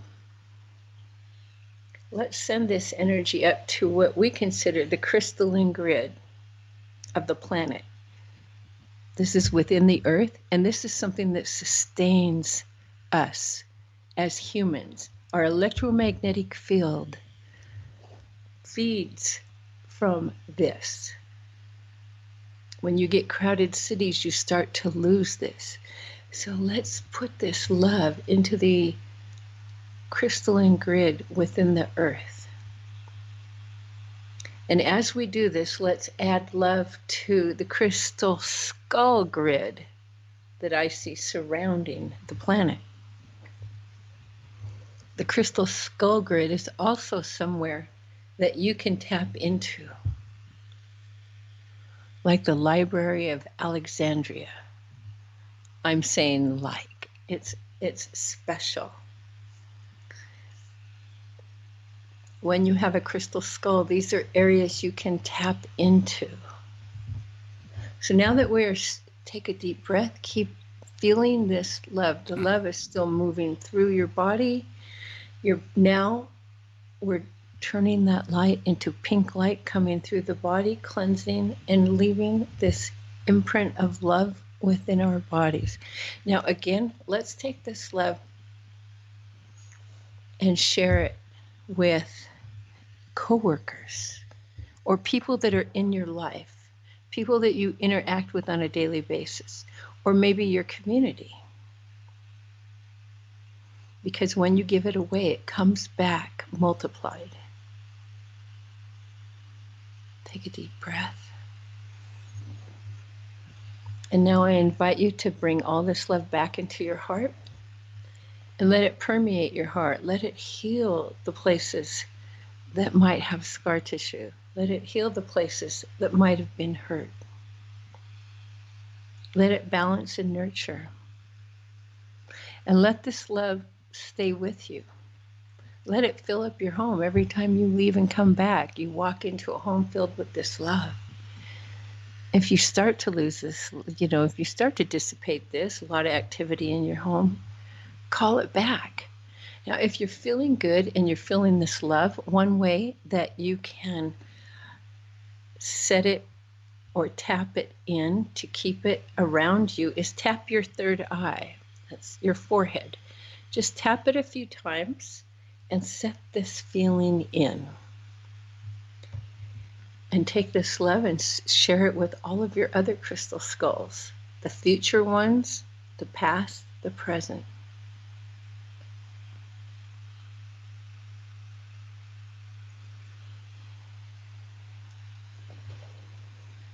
Take a deep breath. And if your eyes were closed, open them up and come back. That's powerful. And I hope you had a powerful experience. That's powerful. That's powerful. And for everybody right now, they're now listening to my voice like, oh, man, whoa. But this... It's like... Yeah, but... Come back slowly, yes. There are so many that are going to listen to this show later, maybe tomorrow, next week, later on tonight, in the dark, in their room, as they're, they listen as they're going to bed, and they just went through that. And meditation is powerful. Mm-hmm. It is powerful. You know what? One of the things, and I want to get to a couple of other, but I want to say this. It's really funny for me. I want everybody's comments about this. When you said, let it go through your feet, right? Mm-hmm. And I know everybody's feet were tingling at that moment. It's so cool. So cool to go through. Would be interesting for you. And to do this at this level on a radio show like this is pretty epic. Mm-hmm. I think it's a really cool thing to do. And it could be set up a lot more powerfully at another time, too, where we would have a group of people. Yeah, and that's true.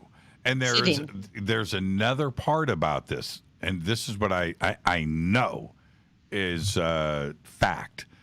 As we were going through that, and you said, somebody out there is going to feel this.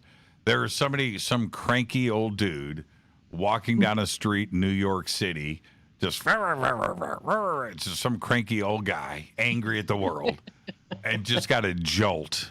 Whoa, what was that? Right? I don't feel so bad anymore. Oh, that was kind of weird.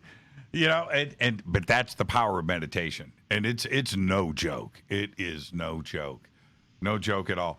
Now, taking that, Carolyn, mm-hmm. we talk so much about imprinting.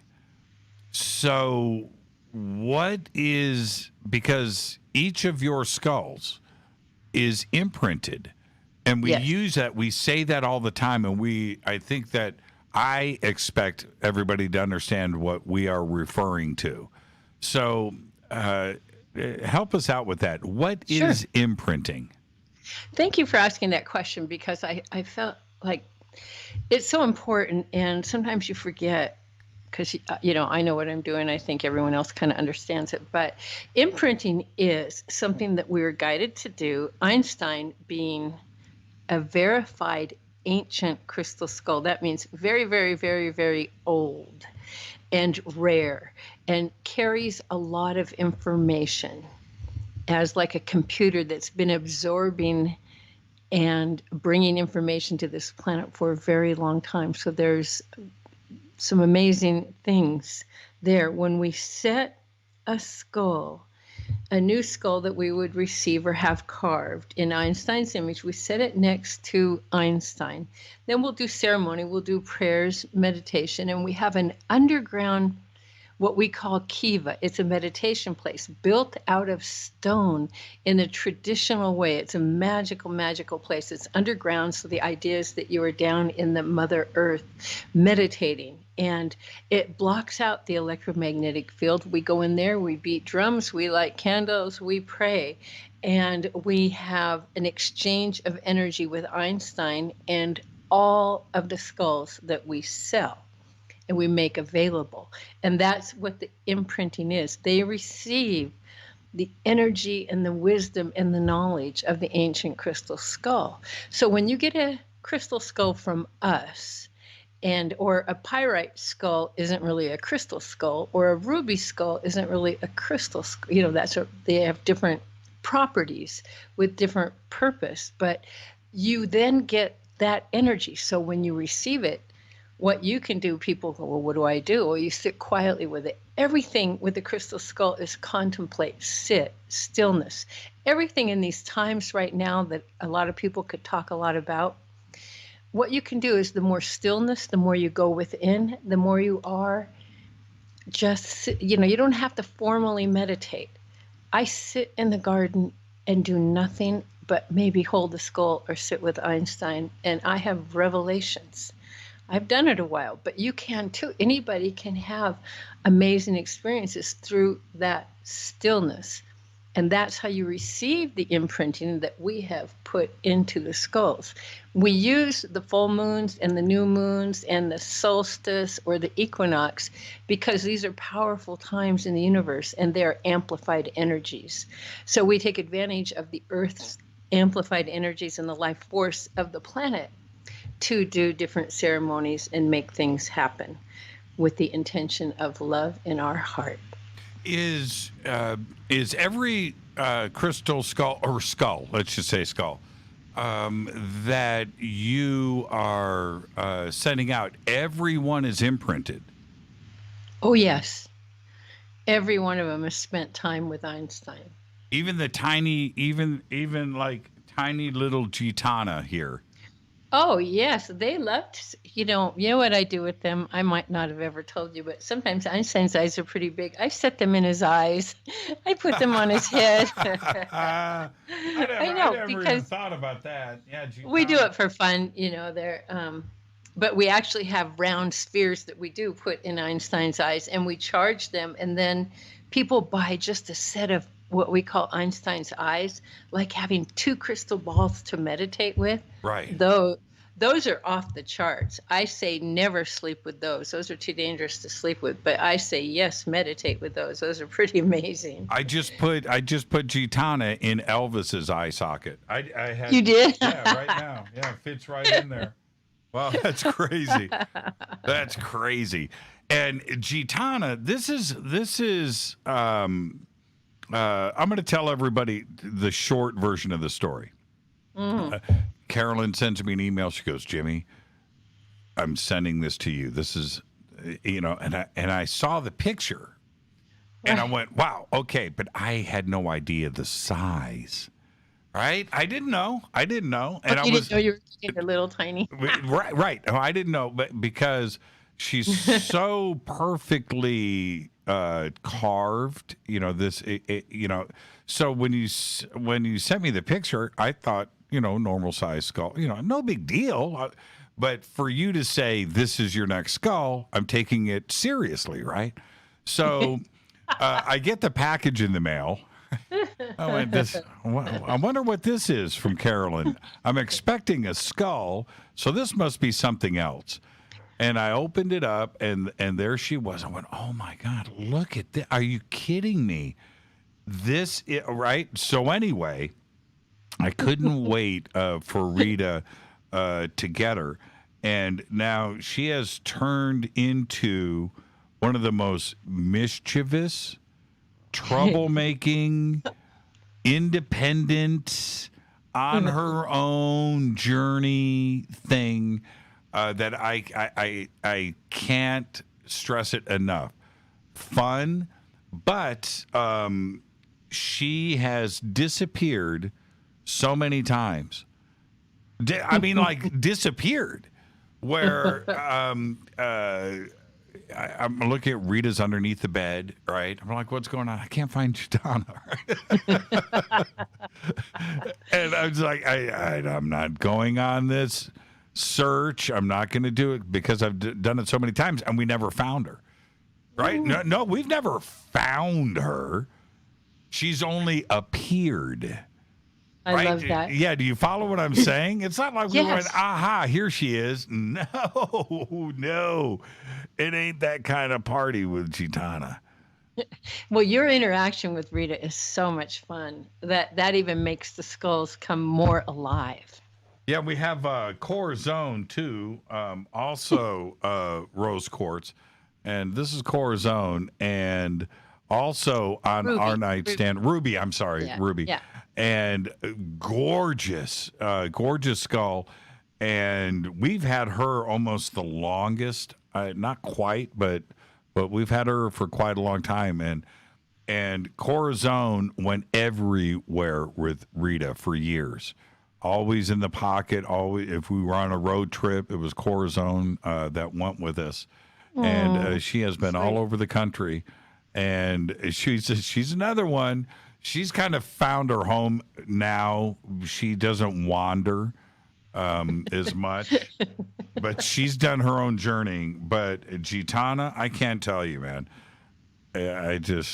She's just absolutely incredible. Incredible. Heavy, though. Heavy, dense. I don't know how to. I keep describing Gitana this way. You have to understand. This is just regular quartz. I'm holding it up. You can see they're the same size. This clear quartz is, even though it's solid, light, right? And Gitana is easily 3-4 times the weight. Yeah, it's crazy. Absolutely crazy. All right, we're going to take a break right here, and then when we come back, we're going to go back to Einstein, and we will finish the journey with Einstein. Absolutely incredible. We got to go back in time. We're going to do that, everybody, and the history of Einstein, what he has said, because he's a talker. He's a talker. Oh, and can I say one thing about Einstein? I've kept everything sort of personal and things. But I said to you one day, I hope you don't mind, we were in private, but I said to you, does he crack jokes?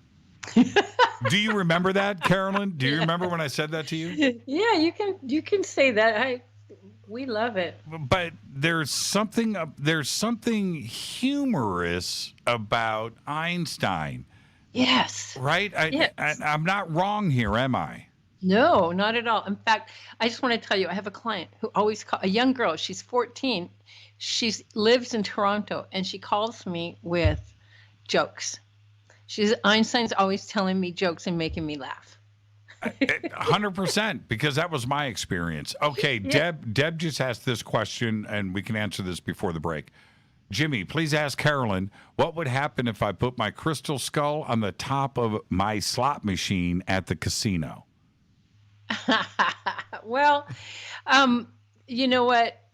I would rather you not put it on the machine. I'd rather you have it in your pocket or hold it, because then you're amplifying your own frequency, and your own frequency is still, so you're empowering it more through your own. And I have done that, by the way, in my pocket, not on the machine. Yeah, I don't know if a casino would be too happy if you plopped a crystal down on top. Right. Well, and the thing is, we're not really. Well, anyway, I'm not promoting casinos necessarily, but. It's a thing, and you can experiment. And I do want to say that I never leave Einstein in a room where there's a TV, ever. He's never seen TV or watched TV. He's never seen TV. I don't let it be.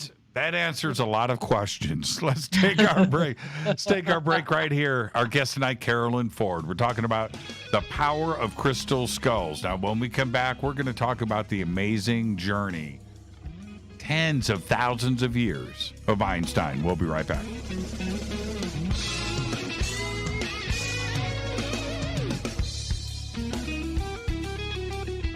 Hi, everybody. This is Rob Halford, the Metal God, on JimmyChurchRadio.com. This is KGRA Digital Broadcasting Station. Salt Lake City, Utah. Van Buren, Arkansas. Why is it we're not very good with our health regimen until it's too late? We don't put oil in the car until the engine blows up. When the body's out of balance, your health is not so good. Give your body some love. Log on to GetTheT.com. That's GetTheT.com. Try our Life Change Tea, which cleanses you from harmful intruders. A clean colon is one of the ways to bring the body in balance. We also carry organic supplements to help you get where you need to go. So do your body a favor. Log on to GetTheT.com. That's GetTheT.com. You can even visit our sales page to save some dough. Does anybody call money dough anymore? Anyway, if you're looking for short, helpful health tips, go to YouTube and punch in Health Matters Now. That's Health Matters Now. So, log on to GetTheT.com, shop, get balanced, then learn some cool tips at Health Matters Now. You'll be glad you did. That's GetTheT.com. Your contact for current news and trending topics. KGRAradio.com. This is Jimmy Church of Fade to Black, and I only drink Fade to Black blend coffee from River Moon. Just click on the River Moon coffee banner at jimmychurchradio.com. Promo code F2B Blend. Let's face it, you've always wanted to do a sky watch and see your first UFO. Today, it's easy. Just get your own HP7 3B Cobalt Jimmy Church Edition night vision goggles from Hoffman's Optics. This is the same U.S. military system that I use, featuring a Generation 3 blue phosphor image tube. That's right, it's blue, not black and green. This is the only blue system in the world, and it's waterproof, lightweight, combat-proof, simple to use, and ready to go. Hoffman's Optics helped create night vision sky watches, and now you can see what everyone has been talking about each night from your own backyard. Just call 760-231-9929. That's 760-231-9929. You can click on the banners on our site or visit UFOnightvisiongoggles.com. That's UFOnightvisiongoggles.com. Go back, Lee Tappy. This is the only way forward. This is Fade to Black. Make contact. KGRAradio.com. Listen, I know, and you know, that you've always wanted your first crystal skull. Or maybe you're a collector just like me, but you just don't know where to go to find the real thing. Then I met Carolyn Ford over at EinsteinTheCrystalSkull.com. Carolyn is the guardian of Einstein, one of the most respected ancient crystal skulls in the world. All of her unique skulls have been imprinted sitting with Einstein in his sacred lodge and are carved from the finest gemstone and materials. Imprinting is the process of receiving the ancient wisdom from the master skull or master computer, Einstein, the ancient crystal skull. To see Carolyn's current collection of crystal skulls, just visit her store at EinsteinTheCrystalSkull.com or click on the banner over on our site. Don't forget to use the promo code Jimmy at checkout to receive 10% off of your order today. That's promo code Jimmy. Finding your first or next crystal skull is easy. Just visit EinsteinTheCrystalSkull.com. Telepath is a weekly digital newsletter filled with the latest paranormal news, trending topics, and fresh articles from some of the most popular critical thinkers in the community today. Stay informed on your favorite paranormal podcasts and live streaming talk shows. Interact with the Telepath and upload your paranormal story or pics. It could be featured in an upcoming edition. Sign up right now for the free Telepath newsletter at paranormal.radio. That's paranormal.radio.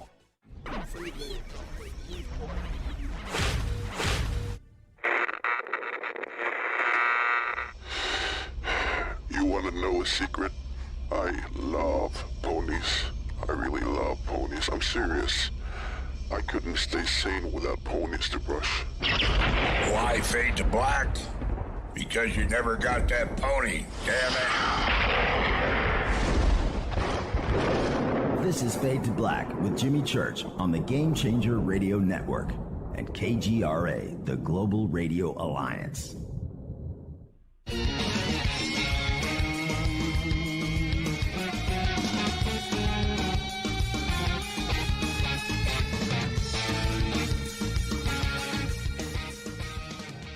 Welcome back. Fade to Black. I am your host, Jimmy Church. What a great show tonight. Carolyn Ford is here talking about the power of crystal skulls. As you can see, I brought in an additional 14 skulls into the studio. I've always got a bunch here. And one of the things that I wanted to talk about now, Carolyn, is, and briefly, is that there are those out there that think and have an automated response to crystal skulls, that they are negative or they bring bad vibes, and it's something that you shouldn't associate yourself with. What do you say to those that think these thoughts? I like that question. I've been on the road a lot and experienced a lot of people coming to meet a crystal skull or Einstein for the first time. And there is conditioning out there that says the skull is bad, when throughout our history, the skulls have been tools of transformation to original people. Let's just say original peoples, the First Nation peoples, original peoples. They were in the hands before, shall I say, the church came and the Spaniards came. So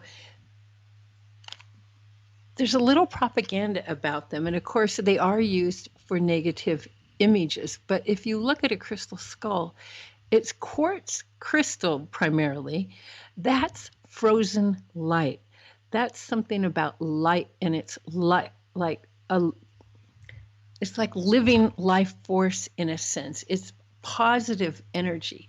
People can take and turn it differently. I don't know people that do that, but anything's possible.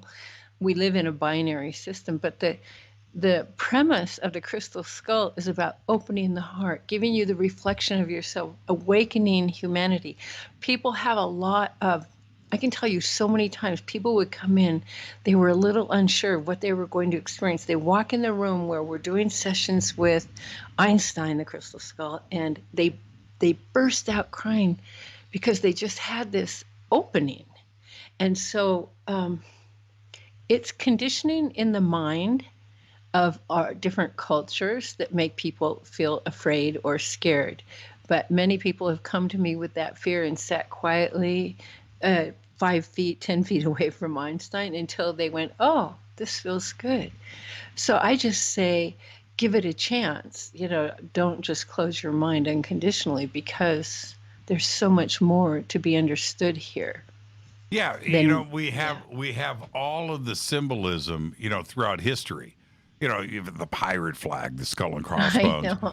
or on the front of a bottle of poison, or you know what I mean. There's always that symbolism that comes back at us, and it goes back to the times of the Romans or Greek culture, all the way back into Egypt, where the skull had what appeared to be negativity around it, and certainly death, right? But that is not what we are talking about when we're talking about the world of crystal skulls and what they represent and what they can bring to you. And please know this too, that the cultures of, let's say, the past, many of them celebrated death. Death is something that our culture has made bad. We don't really know much about the death process. It's only now becoming, more people are writing books about dying with dignity and grace and etc. It's sort of the thing that people didn't talk about for a long time. And so it's time to bring it back. It's not a negative thing. And even there's, like, if you go to India, ancient India, there's skulls carved. The Mayans, skulls carved, they didn't all represent death. So that's what I'll say. And I have to tell you something exciting. While we were on break, I was looking at Einstein. He has a rainbow that he never had before. Ah. I'm sitting here going, really? Really? Yeah, he never had any rainbows ever. And over time, he started to get some, but now there's one right down by his jawline I've never seen before. Okay, well, we've got to name this skull, Einstein. We've got to name this skull. Put your hand on Einstein. What's he saying?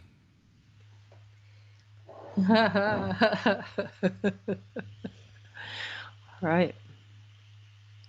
He could be Zeus, Zeus That's is what it. He said. He said he could be Zeus. That's amazing. Zeus. I'm introducing the world to Zeus. For this guy, that is spot on the money. There is Zeus. There is Zeus. Wow. Okay. If you could see Einstein, he would be laughing. Zeus, he's the god of the sky, of lightning, thunder. He's. This is a powerful skull, and one that, from the day that I got him, how do I how do I say this right? I want to say this right. I like clean lines. Right? I like clean lines. Now, I like artistic interpretation, right? I do. And I enjoy, to give you an example, I like Indiana Jones. I like Marvel movies, right? I like that. But I also, what I really enjoy is a great documentary, right? I like clean lines. You know, does that make sense? Am I making sense there? And so anyway, I was always attracted for the same reasons like with Yngwie. Yngwie is, clean lines and things. Well, that's what this skull is: strong, powerful, sharp, clean lines, absolute divine perfection. And his name is now Zeus. So there you go. Thank you for that, Einstein. And if you ever need anything, let me know. Get back to me. Get back to me. Okay, He'll now, text you. He'll text you later. the history of Einstein. We've talked about this before, publicly and privately, but there is a history here. And when we are talking about the amount of time, which we're going to do right now, and we think about ancient Egypt, 5,000 years ago, right? And going back to 3000 BC, or Mesopotamia, Samaria, and then you can go back to Göbekli Tepe at 10,000 BC, and the timelines here in North America. And then there is the timelines that Einstein has spoken about. So let's actually go through that. Did you ask Einstein? Did you just sit down and go, okay, dude, let's have a talk? Right? I mean, is that how it happens? You know what? It's rarely that I ask Einstein. It's I am informed. So I sit with Einstein in grace and in receptivity. And I can ask questions, but it doesn't really work that way. It's more that I'm informed, I'm told, it's revealed, it comes to me. Sometimes if it's more complex, it comes over time.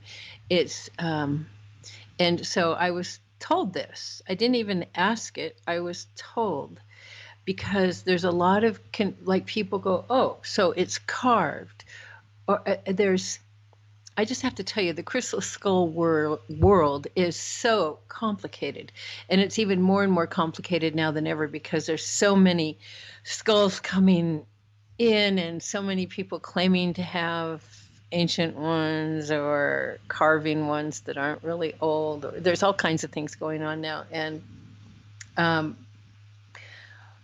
what I want to say to that is the crystal skull world is transmuting and changing and growing daily. So what we know about Einstein is, what I was informed was that Einstein came to this planet in liquid crystalline form. So Einstein was not carved here.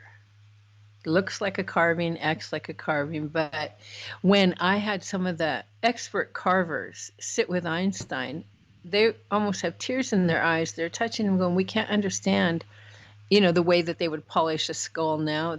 He's not polished like that. You've seen him, but you might not have been observing that detail. There's so much texture to him, but he's still smooth. Like in a modern skull, that would be that. If it was smooth, all that texture would have been gone. Mm-hmm, mm-hmm. So it's something very unique. It's a little bit mysterious. But then a Mayan shaman came along and spent some time with me, and he said, Carolyn, I said, well, Einstein says he's 70,000 years old. I don't really make that a big public statement because it's easy for people to go, right, sure. I'm not trying to claim things. Mm-hmm. You can't really make this stuff up, at least I can't. He says that, and I just say, well, tune in and see for yourself. I can't prove it. But he said that the Mayan, his grandmama, would tell him about their people came here from the Pleiades 70,000 years ago, and about that timeline. And he said that there was a group that came first 5,000 years before the others to set things up on this planet. And then 5,000 years later, which was 65,000 years ago, is when their creation story begins, where they really, they came and settled here, in a sense, the Mayans. So he said that number fits perfectly with their story. And he says they already know that the crystal skulls, because of the liquid crystal holds the information. So you uploaded the computer, you let it be liquid, and then you come here and it gets formed once again. That's a technique I don't totally understand, but it makes sense to me because I've sat with this skull so much. Einstein doesn't really chip easily, like if you just had a skull that you had polished and cut. And it's different. The experts who have sat with Einstein all make comment about, wow, this is unique, this is special, this is different. Or Jaap Van Etten, who has written many books, who's an amazing ally and friend and expert, he just says there's something, Einstein's different, he's unique. And, well, I guess that's what I can say. and there is a lineage of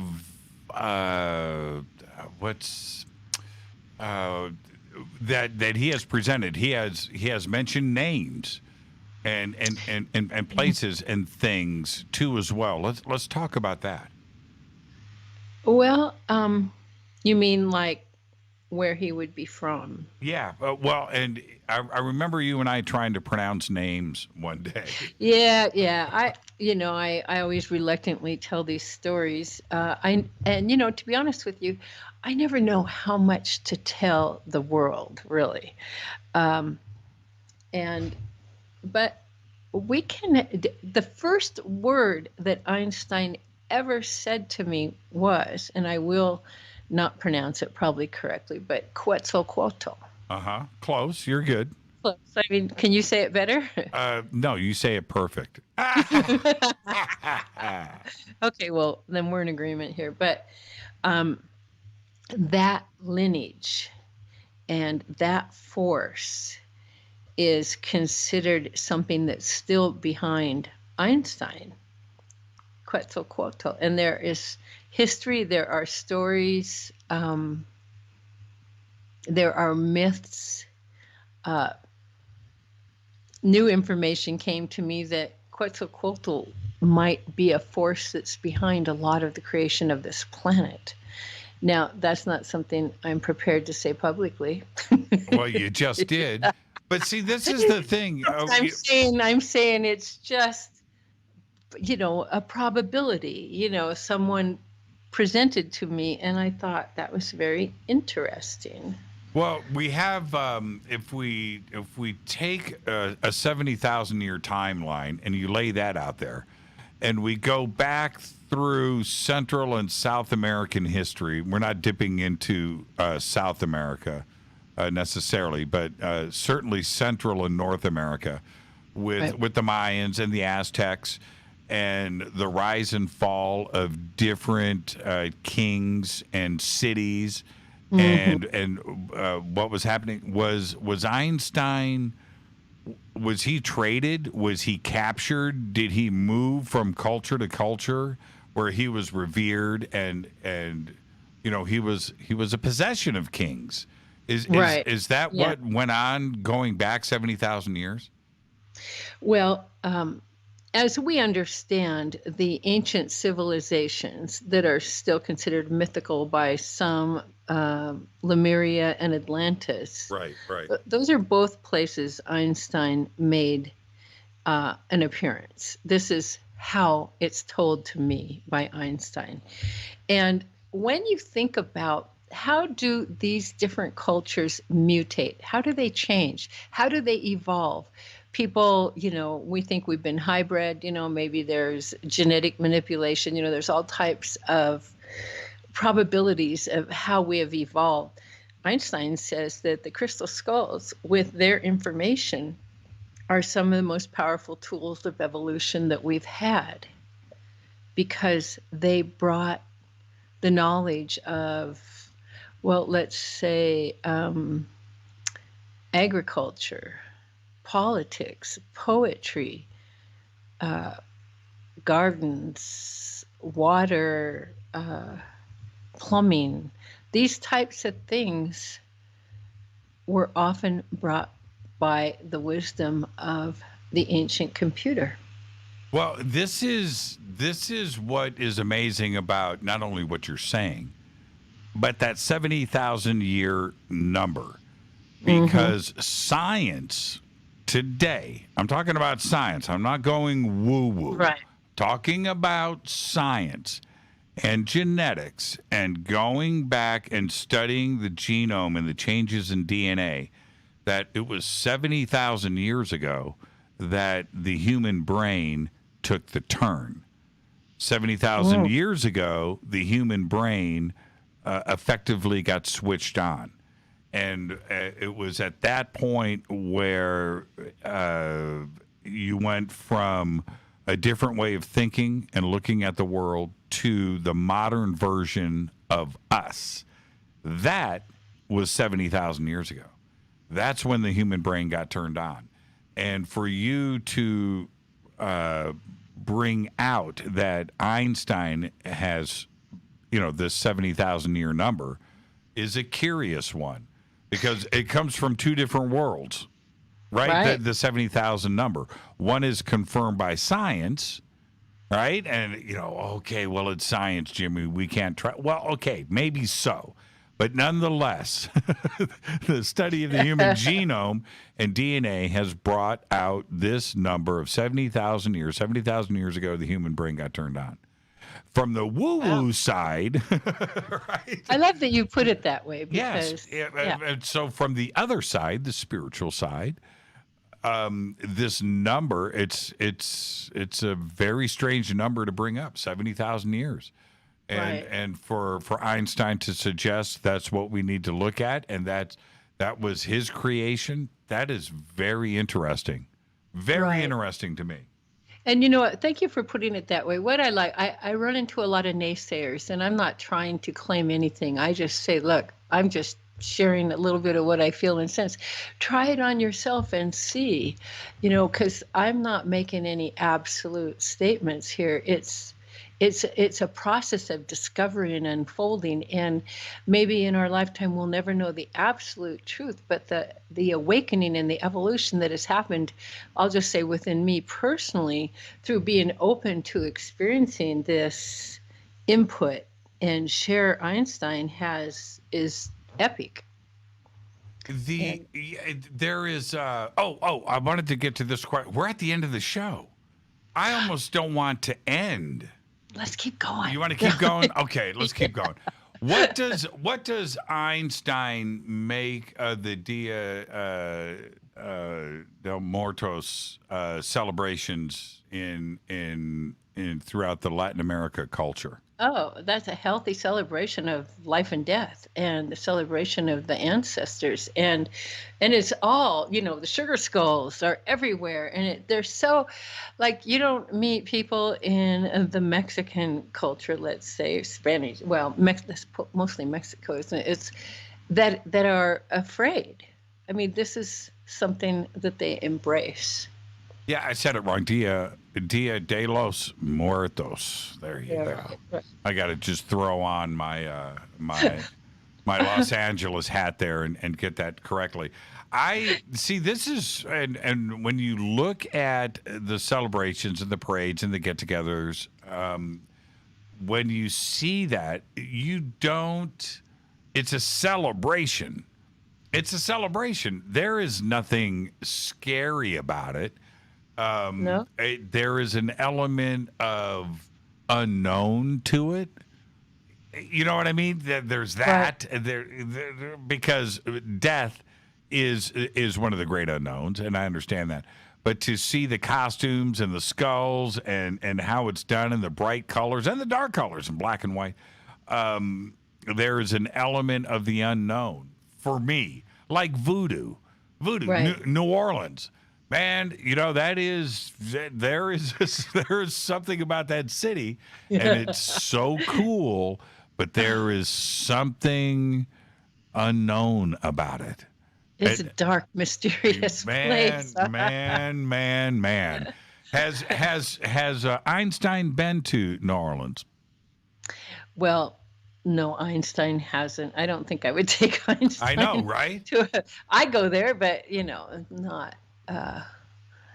not Einstein. There you go. But, now, real quick before we get to the break, we were talking about the polishing. So when you have, there has been a lot of research by different museums and universities around the world on different crystal skulls, and there are a lot that are in museums and are not only celebrated, but investigated and looked at by the public, but they also go back and look at the surfacing techniques on this with very high-powered sensitive equipment, trying to figure out how these were done so long ago. What are those comments when those professionals come and they look at Einstein and they try to figure that part of it out? And has Einstein visited a lab? Yeah, no, Einstein has not been to a lab. We are open to that. We have not been invited. But what they did do some testing at the British Museum with an electron microscope. And what they determined, there's a woman named Jane Walsh at the Smithsonian Institute, and she determined some of the skulls. We see that there's the one in the Smithsonian was carved in Einstein's image. Einstein told me there's about 4 or 5 out there carved in his exact image, just like he told me they did it. And that's probably for the next show or something, but they've got the shape. There's something unique about Einstein with the holes in the side, and he's got the temples, the indentations on the side that we call temples. Right. He's very unique. And then when you look at Einstein and compare him to the others, there's a perfection. His symmetry, everything about him is like you say, you like the lines. I lay in bed and just stare at the lines in Einstein. They are magnificent. Mm-hmm. So they will say that when you see any type of tool marks, then they say it's not ancient anymore. But what I would say is, so she's calling some of those, like in the British or in the Smithsonian, not ancient. And I would have to respectfully disagree, because even if they're seeing some type of mark, who's to say 70,000 years ago what level of technology was or wasn't there? And in all that time, what may they have encountered in between? Like,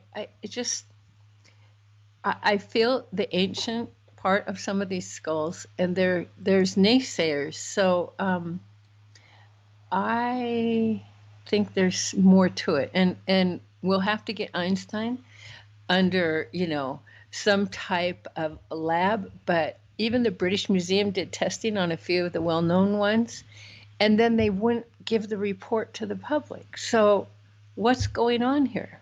Let's take our break right here, and we're going to go straight into overtime because it's Carolyn Ford. Tonight we are discussing the power of crystal skulls. I have got in the studio with me, I've got 14 skulls. I've got an additional 1, 2, 3, 4, 5 sitting right here. I think I got a couple over there that I didn't break out yet. This is Fade to Black. More with Carolyn in overtime after this short break. Stay with us.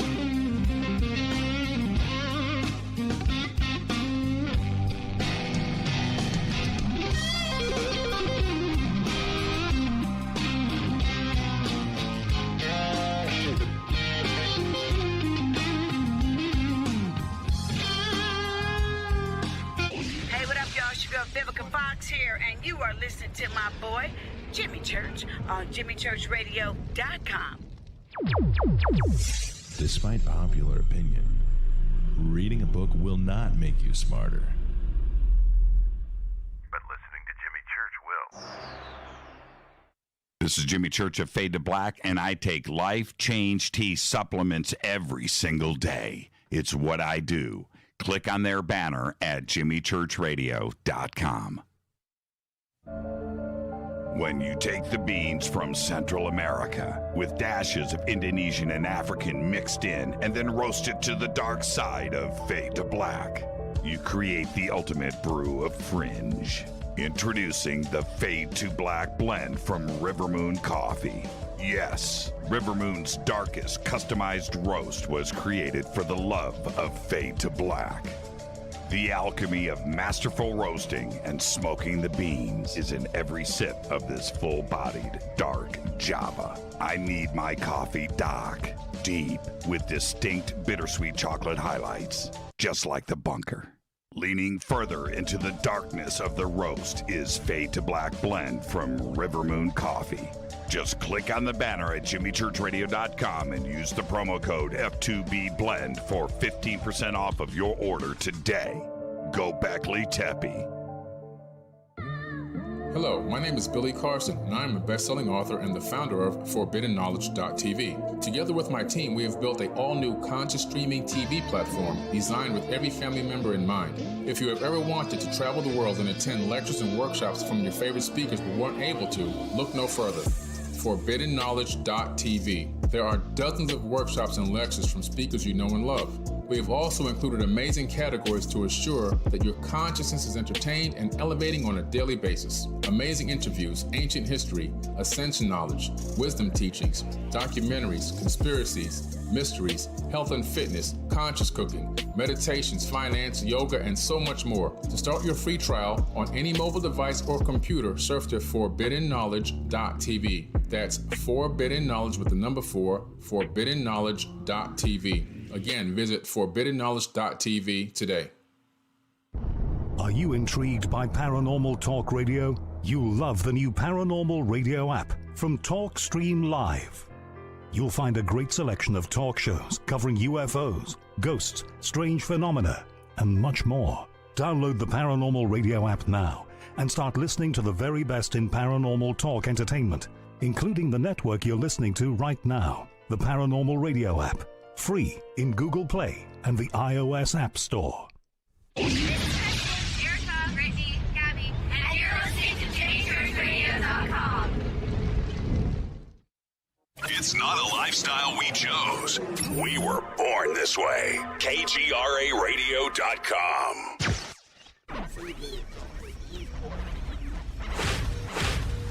This is KJCR at JimmyChurchRadio.com.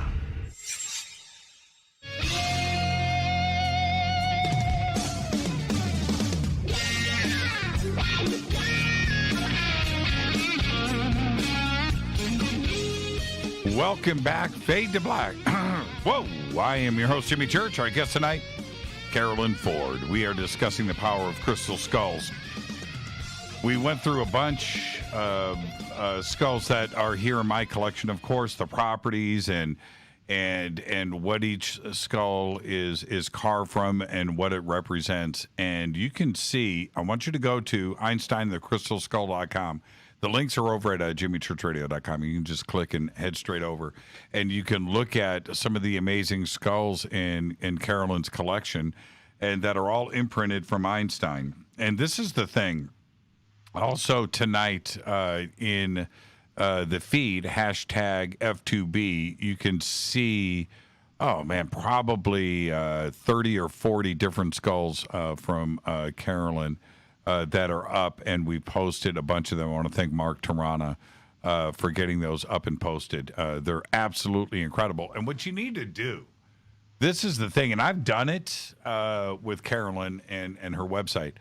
You just need to go and click, and if you vibe with something, click again. She's got multiple pictures, all high res, and you can enlarge them, and that's where the connection starts. There isn't, for me, we have a variety of stones and quartz and minerals that we haven't, it's really strange. I don't think we have two of the same, unless we're just going to go with a straight quartz. We have numerous, but we have got, it's what you are drawn to. You know, and that's you said that earlier, Carolyn. That's really the best advice you can give to anybody. It's such a personal thing and decision. Right. It's what you connect to, and if you think something is beautiful, go for it. Go for it. And this is the other thing. Carolyn sends me pictures all the time, and they're good. They're not even close to what we end up, because the first thing that I do, Carolyn, I'm not kidding. Rita and I, we go out in the middle of the day, 12 o'clock, and we go out into our yard and then look at it with the sun. That's when that's when you see it, right? It's not, you don't see it.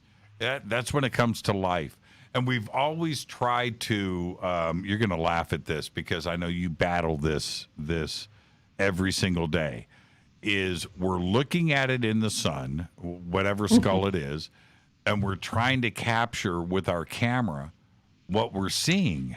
Oh, yeah. It never happens. It's not even close. Close. It might be 10% of what we're trying. We're like, okay, this is perfect. Okay, let's take a picture. And right? It's cool. It's cool, but you can't capture what you see with your eyes, can you? You just can't do it. It's very hard. I'm working on the art of it, but I would say that when it comes to photography, I'm no expert, but it's a whole different thing to photograph crystals because there's milky parts and shiny parts and clear parts in one skull. So you can never really get it balanced. But I want you to know that I do have a secret. I get up at a certain time each day when the light is at an angle, and I can get the best shots because of the way the sun will come into the skull that way. So I have a time that I wake up and photograph skulls. Makes sense to me. Yeah. No, that makes total sense. Like each one of these skulls is so dramatic in person, but I have to say that Elvis, the Garnet, that is the most complex 3D, deep, and it's like looking it's like looking into the universe, right? I don't know how else to explain it, and there you go. Rita just texted me. She goes, "What does Einstein think of the year 2020?" Has he made any comments? He says, we'll get through it. Yeah. There's so many people ask that question, and he actually doesn't see it the way that we do. That we see that, it's really important to understand, and they keep telling me this. I say they, but Einstein and others, that not embodies, that this is a time of the great cleansing. This is a time of the great pause. And to seize the moment, this is an opportunity for so many people. I know it's hardships for a lot, but there's an opportunity here, and to seek that opportunity and to go within and to go deeper. We've been put into a little bit of silence with masks, whether it's legal or not, or you choose to wear them or not. There's an opportunity here for growth and embracing change. And life has cycles, and it's always going to change, and it's going to evolve. And this isn't very pleasant, but we've had a pretty good run, and we're getting through this. And to just open your heart, respect, people wonder about the earth and is she mad and all this. It's like, no, respect the earth. We need to build the earth crystalline grid back up. That's something, that's a thing. And keep going within. Truly, it's not just lip service, going within, stillness. And you'll see, you'll get through this with not too much harm, but of course there were a lot of changes that needed to happen, and they are happening, right? Well, yes, they are. And a lot has been made over the years about getting the giant skulls of knowledge and wisdom and consciousness together in one place. Yes. Is Einstein part of that conversation? Oh, absolutely. We support the idea. I love the idea. So far, there's been a lot of static in the field about You know, when you have a crystal skull, you also have a personality behind it. And so to get, first of all, to define which skulls are those is a thing, because so many people claim that they have the one, or, you know, many have the ones that belong there. So there's that, number one. And then some of the personalities don't want to mix with the other crystal skulls. So there has to be a time that's still coming where the crystal skulls will be in the hands of people that are really happy to co-create and cooperate together. And, you know, that would be something that we would seek, you know. So as the world goes, so does, like, we need that peace and that coming together. And so I don't see a big group of people trying to make it happen yet. And some of, you know, not everyone's ready for it, I don't feel. How do you get included in that exclusive circle?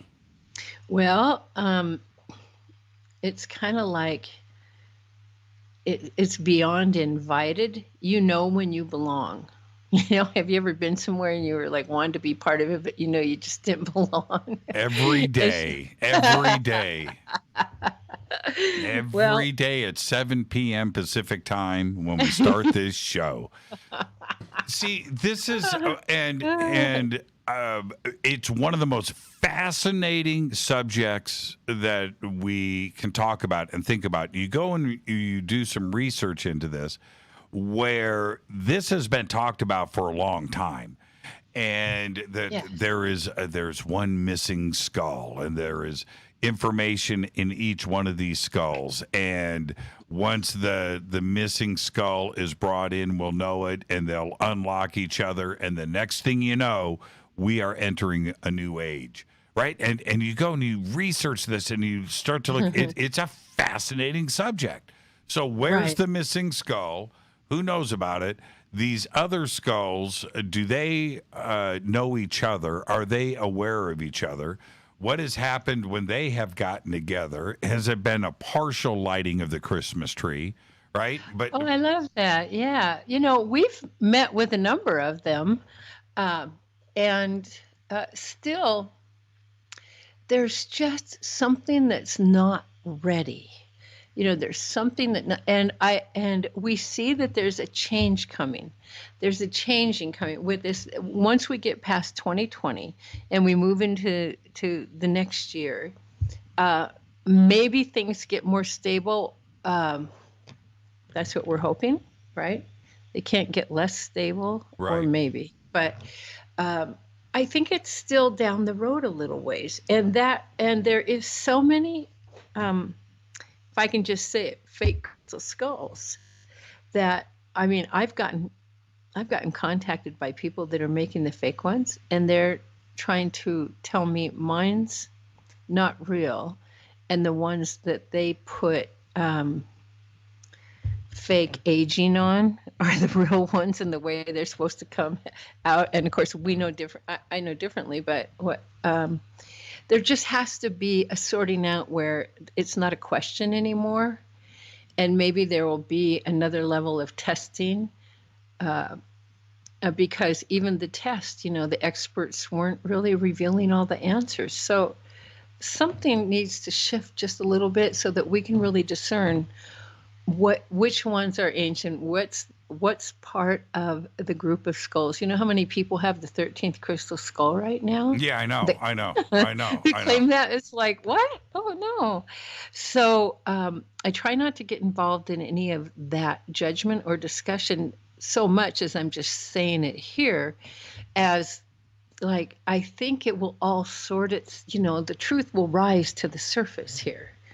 And well, I have in my research, one of the things that officially, I should say, and I'm talking about the Smithsonian and the British Museum and others, where officially they will take the position that none of these ancient crystal skulls has been officially excavated, Right. and that we haven't documented one of these coming out of the ground, out of a tomb, out of something ancient, out of something that we can verify.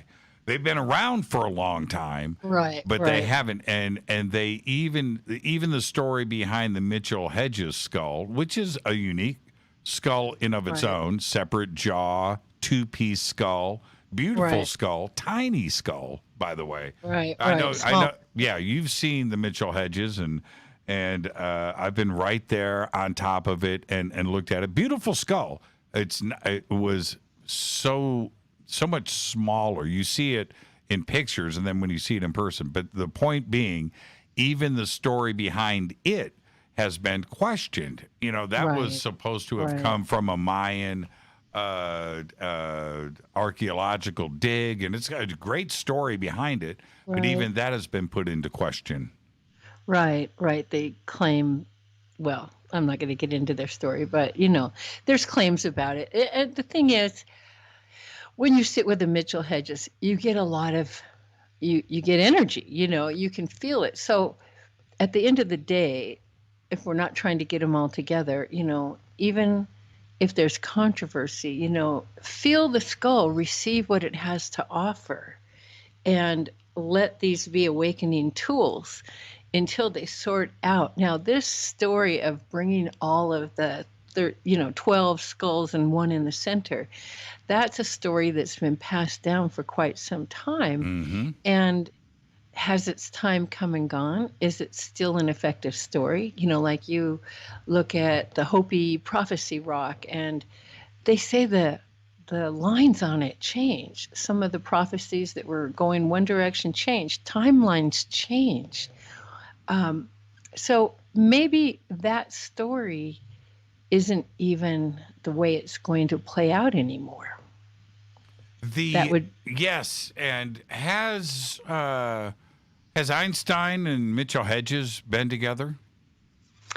No, we haven't. I haven't. Mitchell Hedges was kind of put away for a little while, and there was little, a changing of the hands, and some things happened there. So now I see that it's coming back out, and we would love to meet. We haven't really had that opportunity yet, but I'm sure that it's destined to happen soon. Would you, in a situation where, I've got a couple of large skulls, but these are modern skulls. I would like to say that they're ancient. These are modern.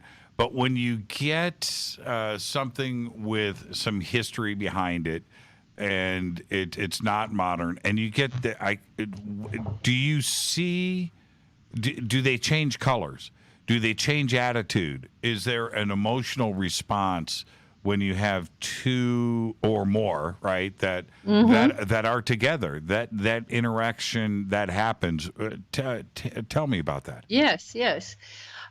There's definitely a response when you get a few together, ancient ones, and or even you can call like a modern one, contemporary. If it's been activated, they have their own like tuning forks. When they get together, they have their own geometry, and they have a lot of fun. And you feel like you're watching a couple old, ladies or old men, telling jokes and laughing. Sometimes they seem to present, and they seem to,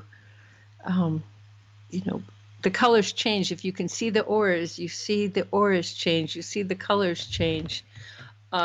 There's a lot that happens and a lot of interaction. And so, again, I think that it will happen when everybody's ready. And I think we're coming closer to that time of probability. So one of the other guardians called me a couple days ago and said, I'm ready. Yeah, that was that was my question. So it's such an honest question. I have to do the guardians, are you guys on speed dial? Right? Are you guys in contact, and do you guys communicate?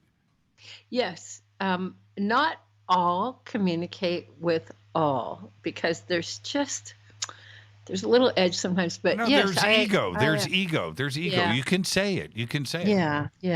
But I want you to know that I welcome anybody. I'm not ever, for me, it's an easy place. This is my life purpose. I'm here, I'm doing the job, and I welcome all interaction. I'm not trying to be any position other than doing what I'm doing, so it feels very easy and graceful to me.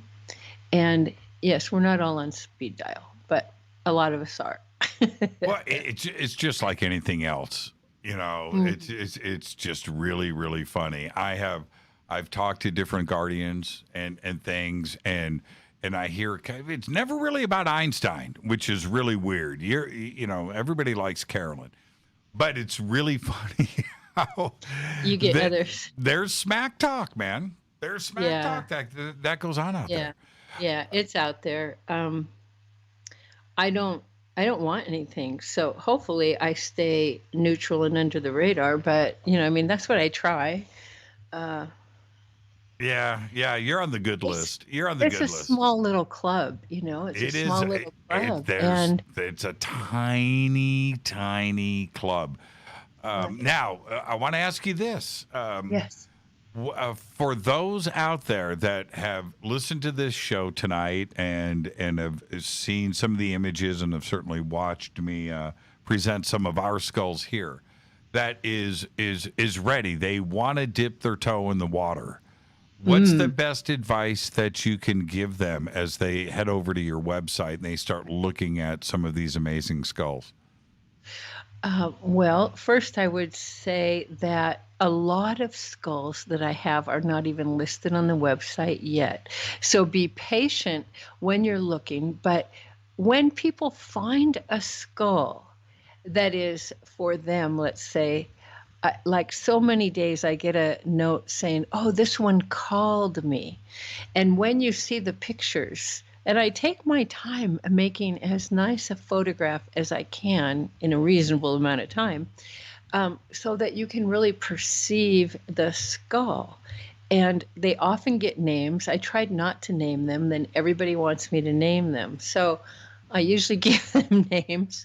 I may have to stop one day, I'll run out of names. But to feel them, to see, if it calls you, like just wait for that aha moment because it happens. And it happens with so many of my experienced skull people. That's the language. It called me. Oh my God. Or they'll say, here's the stories I get, Jimmy. I woke up at 2 a.m. and I just had to go to your Facebook page and there was this skull and I just half awake. I bought it. And now I went back to sleep. Thank you. They go, I just was woken up and I had to buy the skull right then. Right. Or I'm totally buying that. I'm totally buying that right there. I'm buying the story is what I'm saying. I'm not buying the skull. But Madeline just posted Demeter Sodalite skull. By the way. Oh yeah, she bought that one. Yes. Oh, she says unfortunately it's out of stock. Did she buy it or not? Oh. I don't know. She says, awesome site. I connected with the skull because it helps with insomnia. Unfortunately, out of stock. Oh, well, she got something recently. Maybe that one was... I don't know. I have to remember. But we lay away. Yes. This is one of the most amazing skulls I've ever seen, and I can understand why she connected with it. It's half gray, half navy blue. And oh yes, beautiful skull. How big how big was he? Do you remember? He was like about 12 ounces, maybe. Right. Hold on, just a minute. So not quite a pound. Yeah, give me 1 second. Not quite a pound. Well, we've only got 60 seconds before the end of the show. Oh, I have no idea. What did she just do? She just muted me. Oh, I'm here. Okay. I did. Well, you know what? I had something on the stove. Oh. I had to handle Sorry. Curious Okay. minds want to know, what are you cooking? Oh, well, I'm steaming something green. That's okay. What? Yeah. Weed? Well, I have Swiss chard from the garden, and so Oh, it was on the stove, and I thought we were going to end sooner, so I left it low, and then we did overtime, and so. But anyway, Demeter here, Sodalite, that's a beautiful skull. 12 or 12 ounces. Yeah, okay. It was small, but it was a beautiful skull, wasn't Probably it? about that big right here. Yeah. I'm holding this up. That's a beautiful skull. Carolyn, what a wonderful show tonight. And for everybody to reach out to you, obviously they can go to EinsteinTheCrystalSkull.com. You mentioned Facebook. Who are you on Facebook? You know what? My biggest action on Facebook is actually under my name, Carolyn Ford in Sedona. But I also have Einstein the Crystal Skull, where I post all the skulls. And I do want to say we do layaway.